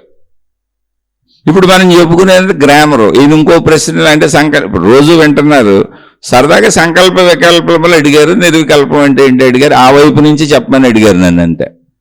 ప్రశ్నలు అడగండి అన్నప్పుడు ఒకే విషయం అది ఒక్కొక్క వైపు నుంచి అడుగుతున్నారు. ఎందుకని అనేక మంది అనేకంగా చెప్పారు. ఇప్పుడు ఈ సంకల్ప వికల్పములు అనేది ఇవన్నీ కూడా సమాధి స్థితుల్లో యోగ మార్గాల్లో ఈ పేర్లు ఎక్కువ వస్తాయి. నిర్వికల్ప సమాధి అని ఒక పేరే ఉంది దానికి. దానికి ముందు సవికల్ప సమాధి అని వస్తుంది. ఆ తర్వాత నిర్వికల్ప సమాధి అల్టిమేట్. ఇప్పుడు ఇవన్నీ చేస్తే మీరు ఏమనుకుంటారు, ఏదో అద్భుత ప్రక్రియలు ఉన్నాయి బాబు, అవన్నీ మనకు రావనుకుంటారు. కాదు, నీకు అర్థం అవటమే. అది సమస్థితి అంతే. సమాధి అంటే సమస్థితి. ఎక్కువ లేదు, తక్కువ లేదు, అక్కడ కదలిక లేదు, చలనం లేదు, నిశ్చలత్వం ఉంది, ఎరుకు ఉంది. నిద్రాస్థితి కాదు అది. ఇప్పుడు గాఢ నిద్రలో కూడా ఇలాగే ఉంటుంది యాజ్ ఇట్ ఈజ్గా. గాఢ నిద్రని సవికల్ప సమాధితో పోల్చొచ్చు, నిర్వికల్ప సమాధితో పోల్చొచ్చు, సవికల్ప కాదు. ఇప్పుడు మన సోదరుడు అడిగింది అదే, నిర్వికల్పము వైపు ఎలా వెళ్ళాలి అని. నిర్వికల్పం గురించి చెప్పమన్నారు ఆయన. నిర్వికల్ప సమాధి అనే దానికి అసలు మనం మామూలుగా మనం వెళ్ళాలి అంటే నిర్వికల్పం అనేది ఏమి లేదు. సంకల్ప వికల్పములు లేకపోవటమే నిర్వికల్పము. ఇప్పుడు సంకల్పము అంటే ఏంటి మళ్ళీ చెప్పాను. సంకల్పం అనేది ప్రత్యేకంగా ఏమీ లేదు అక్కడ. సంకల్పము అంటే కేవలం అనిపించటము లేదా కొత్తగా మనం అనుకోవటము. నిర్వికల్పము అంటే మన సంకల్పానికి భిన్నంగా ఒక ఆలోచన క్రియేట్ అవ్వటం. అంటే భిన్నంగా ఏంటంటే వ్యతిరేకంగా. ఇప్పుడు మనం ఏదన్నా అనుకున్నప్పుడు అది అవ్వచ్చు అవ్వకపోవచ్చు అని కూడా మనకు కూడా అనిపిస్తూ ఉంటుందిగా. అదే వికల్పం ఏమి లేదు. ఈ రోజు జరిగే చర్యలే పేర్లు బలంగా ఉన్నాయి అంతే. ఇందులో పేర్లు బలీత తప్ప అసలు విషయం ఏమీ లేదు ఇక్కడ. అందుకని నిర్వికల్పం వైపు సాగేది ఎలా అని అడిగారు ఆయన. సమాధాన పేరు కూడా అనలైన. మళ్ళీ ప్రశ్న ఇంకోసారి చదువుతున్నా. ప్రయత్నము లేదా సంకల్పము అనేది మనసు చేసే పని అయితే అదే మనసు నిర్వికల్పం వైపు సాగేది ఎలా. నిర్వికల్పం అంటే ఏం లేదు, నిశ్చలత్వము. మనం మాట్లాడుకునే భాషలో అయితే, యోగ భాషలో అయితే నిర్వికల్ప సమాధి. పుస్తక భాషలో సంకల్పము, వికల్పము, నిర్వికల్పము, సవికల్పము ఇలాంటివన్నీ బోల్డ్ వస్తాయి. ఎందుకని మహాత్ములు ఒక్కొక్క స్టేజ్ని మనుషుల్ని నడిపించడానికి ఒక పరంపరగా, వాళ్ళు గురు పరంపరగా ఒక శిష్యులు, ఒక సమూహాలు ఏర్పరుచుకొని వాళ్ళకి అర్థమయ్యేలా చెప్పడానికి ఇది ఒక ఆధ్యాత్మిక చదువుగా, ఆత్మజ్ఞాన చదువుగా వాళ్ళు ఏర్పాటు చేశారు. కాబట్టి వాళ్ళు దాన్ని విశదీకరించి అనేక రకాలుగా చెప్పే ప్రయత్నం చేశారు. ఇప్పుడు అందులో ఎవరో తప్పు చెప్పారు, రైట్ చెప్పారు అనే పాయింట్ అసలు లేదు. నీ సంపూర్ణతలోంచి, నీలోనే ఉన్న నీ సంపూర్ణతలోంచి నీ గూర్చే వాళ్ళు కొంత చెబుతున్నారు. అది నేను చెప్పేది. నీకు భిన్నమైంది అసలు ఎవరూ చెప్పడానికి లేదు. ఆధ్యాత్మికతలో, మతాలలో, దైవం దగ్గర, కర్మభక్తి జ్ఞాన యోగ మార్గాల్లో ఎక్కడికైనా వెళ్ళి, ఎవరి దగ్గరికైనా వెళ్ళి వాళ్ళు నీకు సంబంధం ఉన్నదే చెబుతున్నారు, నీదే చెబుతున్నారు, నీ గురించే చెబుతున్నారు, నీ సంపూర్ణతలోంచి ఒక పాయింట్ తీసుకు చెబుతున్నారు అంతే. కాబట్టి అది ముందేదో గొప్పది, నీకంటే భిన్నమైంది, నువ్వు ఎక్కడి నుంచో పొందాల్సింది, బాబోయ్ దానికోసం కష్టపడి చేస్తే తప్ప దాన్ని పొందలేము, ఇటువంటి భావాలు మానే. అది నువ్వే, అది నువ్వే. పోనీ అది నేను చెబుతున్నానంటే కాదు, తత్వమసి అని మహాత్ములే చెప్పారు. తత్వమసి అది నీవే అయి ఉన్నావు అని. నీ గురించి చెప్పబడుతుంది ఇదంతా అని. నువ్వు దేవుడు అన్నా ఇది నువ్వే, నువ్వు మతం అన్నా ఇది నువ్వే, నువ్వు గురువు అన్నా ఇది నువ్వే, నువ్వు మహాత్ములన్నా ఇది నువ్వే, అది నువ్వు జ్ఞాన గ్రంథం అన్నా ఇది నువ్వే. నువ్వు ఏమన్నా వాళ్ళు నీ గురించే చెబుతున్నారు. నీలోని సంపూర్ణతని, అందులోంచి కొంత ఒక భాగాన్ని, ఒక పాయింట్ని తీసుకొని ఒక్కొక్కరు చెబుతున్నారు. అది నీ సంపూర్ణత్వం. నిన్ను సంపూర్ణత్వం వైపు నడపడానికి చెబుతున్నారు. ఆ సంపూర్ణత్వమే నిర్వికల్పము. అంటే అక్కడ వికల్పము లేకపోవటం. ఇప్పుడు నిర్విషయము అన్నాం అనుకోండి, విషయం ఏమీ లేదు. విషయము అన్నాం అనుకోండి, అక్కడ ఏదో విషయం ఉంది, సబ్జెక్ట్ ఉంది. దాని గురించి చర్చ వస్తుంది. అప్పుడు నిర్విషయం అన్నాం అనుకోండి, ఇంక చర్చే లేదు, కాముగా ఉందండి అక్కడ, అసలు విషయమే లేదు అక్కడ, ప్లెయిన్గా ఉంది, కాముగా ఉంది, నిశ్చలంగా ఉంది. అలాగే నిర్వికల్పము అంటే సంకల్పము లేదు, వికల్పము లేదు. ఎందుకని వికల్పం ఎప్పుడు కూడా సంకల్పం ఉంటేనే వస్తుంది. సంకల్ప వికల్పాలు లేనటువంటి నిశ్చల నిర్మల ప్రశాంత మానసిక స్థితి, అదే ప్రాణశక్తి స్థితి, ఆత్మశక్తి స్థితి అని రోజు చెప్పుకుంటున్నాం. దీనికి మీరు వెళ్ళేది ఎలానే అడుగుతున్నారు. అసలు ఏమీ వద్దు, మామూలుగా అనుకోండి, నేను ప్రశాంతంగా ఉండాలి, ఇప్పుడు ఏ ఆలోచనలు చేయకూడదు అనుకోండి. ఎందుకు అనవసరపు వస్తాయి ఆలోచనలు, ఎందుకంటే అలవాటు చేసేసాం కాబట్టి చిన్నప్పటి నుంచి ఓల్డ్ ఆలోచనలు వస్తాయి. ఎందుకు ఇన్ని ఆలోచనలు, ఇప్పుడు నాకేం పని లేదు కదా, అనవసరపు ఆలోచనలు ఎందుకు చేస్తున్నాను, ఆలోచనలు చేయకూడదు అని చెప్పుకుంటూ ఉండండి. అదే తారక మంత్రం. మీకు మీరు చెప్పుకోండి. చెప్పుకోలేకపోతే అనేక మంది మహాత్ములు అనేక సాధనలు చెప్పారు, అనేక సాధనలు నేర్పే గురువులు ఉన్నారు, మహాత్ములు ఉన్నారు, మాతాజీలు ఉన్నారు, సంస్థలు ఉన్నాయి, వెళ్ళండి. మీకు మీరు చెప్పుకోలేకపోతే వెళ్ళండి, అవన్నీ అనుసరించండి, ఆ విధానాలు పాటించండి. లేదు మీకు మీరు చెప్పుకోగలిగితే చాలా సింపుల్, మీకు మీరే చెప్పుకోండి. మీ ఇంట్లో కూర్చొని మీరే చెప్పుకోండి. ఇప్పుడు పని లేదు, ఊరినే కూర్చున్నా, వందల ఆలోచనలు కదులుతున్నాయి, ఎందుకు ఈ ఆలోచనలు నేనేం చేసుకుంటాను, అసలు ఆలోచనతో నాకు అవసరమే లేదు, ఇప్పుడు ప్రశాంతంగా కూర్చున్నా అనుకోండి. మీరు ఏదో పని చేస్తున్నారు, ఆ పనికి సంబంధించినవి కాక అనేక ఆలోచనలు వేరే వస్తున్నాయి అనుకోండి. అప్పుడు పనికి సంబంధించిన ఆలోచనలు కదా నాకు కావాలి, ఎందుకు వేరే ఆలోచనలతో నాకు పని లేదనుకోండి. అవి వస్తా ఉంటే నాకు పని లేదు, నేను వీటిని పట్టించుకోను. లేదా మనసా ఎందుకు నాకు వీటి నాపై వీటితో పని లేదు, చేస్తున్న పని వరకు ఆలోచనలు చాలు, నేను దాని మీద శ్రద్ధ పెట్టుకుంటాను, అలా మీకు మీరే చెప్పుకోండి. చాలా డెడ్ ఈజీ కదా. అలా చెప్పుకోలేరు, నా వల్ల కావట్లేదు అనుకుంటే అప్పుడు చెప్పేవాళ్ళు చాలా మంది ఉన్నారు. ఆల్రెడీ బోల్డ్ మంది ఓపెన్ చేసి కూర్చున్నారు, ఆధ్యాత్మిక మార్గాలు, మత మార్గాలు. వాళ్ళ దగ్గరికి వెళ్ళండి, వాళ్ళని అనుసరించండి. కానీ అన్నిటికంటే ఈజియెస్ట్ వే ఏంటంటే మీకు మీరు చెప్పుకోవటం.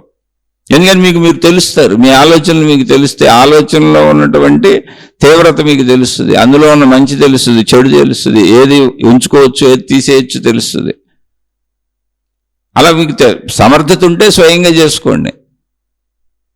సమర్థత ఉండి స్వయంగా చేసుకోవటం అనేది జ్ఞాన మార్గం. అంటే నువ్వు సంపూర్ణంగా చదువుకుంటున్నావు. లేదండి నేను చదువుకోలేకపోతున్నాను, నాకు అర్థం అవటం లేదు, నేను ఎంత చదువుకున్నా నాకు అర్థం అవటం లేదు, నాకు తెలియట్లేదు, నేను నా కంట్రోల్లో నేను ఉంచుకోలేకపోతున్నానంటే ఇంకొకరిని ఎవరొకరిని వెళ్ళి సహాయం అడగండి. కంబైన్డ్ స్టడీ అంటారు చూడండి. అలా గురువులు మహాత్ములు బోల్డ్ మంది ఉన్నారు, బోల్డ్ సంస్థలు ఉన్నాయి, అక్కడికి వెళ్ళండి. కానీ ఎక్కడికి వెళ్ళినా ఒక విషయం గుర్తుపెట్టుకోండి, అది మీకు భిన్నమైంది కాదు, అది మీరే. అది మీకు భిన్నమైంది అయితే కాదు, అది మీరే. మనలోని సంపూర్ణత కోసమే పని జరుగుతుంది ఇక్కడ. ఎవరు ఏం చెప్పినా, మతం చెప్పినా, మార్గం చెప్పినా, గురువు చెప్పినా, దేవుడు చెప్పినా, జ్ఞాన గ్రంథం చెప్పినా, ఎక్కడైనా ఎవరేం చెబుతున్నా మనలోని సంపూర్ణతలోంచి ఒక అంశాన్ని తీసుకొని చెబుతున్నారు. ఎందుకు చెబుతున్నారంటే మనలోని మన సంపూర్ణతని మనకు తెలియజేయడానికి. మొత్తం అది మన సంపూర్ణతే, అది మనలోదే. ఈ విషయాన్ని మీరు గ్రహించగలిగితే, అంటే మీకు మీరే కొంచెం అర్థం చేసుకొని గ్రహించగలిగితే అద్భుతమైన ఆవిష్కారం మీలో జరగాలి. రేపైనా మీరు ఎవరిని అనుసరించినా ఆవిష్కారం మీలోనే జరగాలి. ఎందుకని అది మీరే కనుక, అది నేనే కనుక. అందుకే దానికి ఆత్మ సాక్షాత్కారం అన్నారు. అంటే నా ఆత్మను నేను సాక్షాత్కరించుకోవటం, ఇది సాక్షాత్తు నా ఆత్మని నాకు తెలియటం, అది నా గురించి నాకు తెలియటం. జ్ఞానోదయం అన్నారు. జ్ఞానోదయం ఎవరు కావాలి? నాకు అవ్వాలి. జ్ఞానం ఎక్కడుంది? నా లోపల ఉంది. సంపూర్ణ జ్ఞానోదయం అంటే నాకు తెలియాలి నేను జ్ఞానం అని, నేను సంపూర్ణ జ్ఞాన స్వరూపుణ్ణి, అనంతాత్మస్వరూపుణ్ణి నేను నాకు తెలియాలి. అందుకని మీరు అలా ట్రై చేసుకొని జస్ట్ ఏం లేదు, ప్రతి దానికి మీరే చెప్పుకోండి. చెడు ఆలోచన వచ్చింది, ఇది నేను చేయను, నాకు చెడు ఆలోచనలు వద్దని చెప్పుకోండి. ఎన్నిసార్లు అయినా, 1,00,000 సార్లు, 1,00,00,000 సార్లు అయినా చెప్పుకోండి. ఎందుకని చెప్పుకుంటూ ఉంటే అదే ఆగిపోద్ది. తొందరపడకండి. ఎందుకని మనం అనేక సంవత్సరాల నుంచి అలవాటు చేసేసాం. ఓసారి చెప్పి, 2 సార్లు చెప్పి, 1000 సార్లు చెప్పి ఆగలేదు అనబాకండి. ఆగే వరకు చెప్పాలని నిర్ణయం తీసుకోండి అంతే. ఎప్పుడు కాకొద్దని అడగబాకండి. ఆగే వరకు ప్రయత్నిస్తూ ఉండాలని నిర్ణయం తీసుకోండి. ఏముండదు, మీకు మీరు చెప్పుకోవటమే. అనవసరపు ఆలోచనలు చేయను అంతే, సవికల్పం వైపు వెళ్ళిపోతారు. అదే నేను ఉండలేకపోతున్నానంటే దానికి ప్రత్యామ్నాయం చేసుకుంటారు అంతే, మీరేం లేదు. అప్పుడు ఆ ప్రత్యామ్నాయ మార్గాలు చూపించే వాళ్ళు చాలామంది ఉన్నారు, వాళ్ళని అనుసరించండి. అది తప్పు కాదు. కానీ ఏదైనా మొత్తానికి మళ్ళీ చివరికి మీరు బయట వాళ్ళని అనుసరించి గురువులు, మహాత్ములు, మతాలు, దేవుళ్ళు, దేవతలు, మార్గాలు, విధానాలు, గ్రంథాలని అనుసరించినా మీ లోపలికి మీరే వచ్చే ఆవిష్కారం మీ లోపలే జరుగుద్ది. నేను అనంత ఆత్మశక్తి స్వరూపుణ్ణి, స్వరూపురాలని, జ్ఞానోదయం మీ లోపలే అవుద్ది. ఆత్మసాక్షాత్కారం మీకే అవ్వాలి, మోక్షం మీకే కలగాలి. భావనలు అవన్నీ కాదు, మీకు మీరు చెప్పుకున్నది మీలోనే జరుగుతుంది. ఆధ్యాత్మిక చదువు అనేది మన గురించి మనం చదువుకోవటం. బయట వాళ్ళు చెప్పినా మన గురించే చెప్పారు, మనం చదువుకుంటున్నాం, మన గురించే చదువుకుంటున్నాం. గ్రంథాలు చదివినా మన గురించే, మహాత్ములు చెబుతున్నా మన గురించే, మతాలు చెబుతున్నా మన గురించే, దేవుళ్ళు చెబుతున్నా మన గురించే. మొత్తం ఎవరు ఎక్కడ ఏది చెప్పినా అది మనిషి గురించే. మనం మనుషులమే కనుక అది మన గురించే. మన సంపూర్ణత్వపు చదువు ఇది. అలా చెప్పుకుంటూ సాగిపోవటమే. ఈ నిర్వికల్పము, సవికల్పము, సంకల్పము, వికల్పము ఇవన్నీ కూడా నేర్పేటప్పుడు విద్యార్థి కోసం ఏర్పాటు చేయబడినటువంటి పదజాలాలు అంతేవి. కానీ బ్రీఫ్గా మొత్తంగా స్టోరీ మీకు అర్థమైపోయింది అనుకోండి, మీదే కదా స్టోరీ. చరిత్ర మందే, కథ మందే, అదంతా మనమే, ఆ సంపూర్ణత మందే. ఎంత మాట్లాడుకున్నది, ఎన్ని రకాల మతాల్లో మాట్లాడినా, ఎన్ని వేల లక్షల గ్రంథాల్లో మాట్లాడినా, ఎంతమంది కోటాను కోట్ల మంది గురువులు, మాతాజీలు చెప్పినా అది మన స్టోరీ, మన కథ, మానవ కథ, మనిషి కథ. ఇదంతా మనిషి కథ. అది తన సంపూర్ణత్వాన్ని మనిషి తెలుసుకునే ప్రయత్నం అంతే. అదే ఆధ్యాత్మికత, ఆధ్యాత్మిక చదువు. ఆలోచించి చూడండి. నేను చెప్పేది ఏంటంటే డెడ్ ఈజీ మార్గం, అయితే అది అంత ఈజీ కాదు. అందుకని చక్కగా మీరు అనుసరించండి. మహాత్ముల్ని, గురువుల్ని, మతాలని, మార్గాలని, విధానాలని, పద్ధతుల్ని అనుసరించరండి. అనుసరించిన అక్కడికి వస్తాను. నేను అవన్నీ అనుసరించే ఇక్కడ దాకా వచ్చి మాట్లాడుతున్నా, లేకపోతే నాకు ఇవన్నీ తెలియవు కదా. అయితే ఏంటి అసలు ఎవరు చెప్పినా నాకు నేనే కదా చెప్పుకోవాలి. ఇప్పుడు మా గురువు గారిని అనుసరించాను, మా గురువు గారు ఉన్నారు, మంచిగుండైనా అన్నారు, బాగానే ఉంది. అప్పుడు తర్వాత చెడు ఆలోచన వచ్చినప్పుడు కూడా నాకు నేనేగా చెప్పుకోవాలి, మంచిగుండు చెడు చేయబాక గురువు గారు చెప్పారని. లేదా దేవుడు గారు చెప్పారు, గ్రంథం గారు చెప్పారు, మతం గారు చెప్పారు, మాతాజీ గారు చెప్పారు, ఎవరో చెప్పారు ఏమని, మంచిగుండు చెడు చేయబాకని. ఎవరి ద్వారా విన్నా నీకు చెడు ఆలోచన వచ్చినప్పుడు నీకు నువ్వే కదా మంచిగా ఉండాలి, చెడు చేయకూడదని చెప్పుకోవాలి. అయితే ఏం చెబుతావు? గురువు గారు చెప్పారు, దేవుడు గారు చెప్పారు, మతం గారు చెప్పారు, మాతాజీ గారు చెప్పారు, గ్రంథం గారు చెప్పారని వాళ్ళని పక్కన పెట్టుకుంటావు ధైర్యం కోసం అంతే.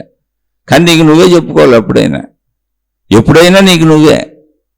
ఎందుకని? ఇది నీ చదువు, నీ సంపూర్ణ చదువు.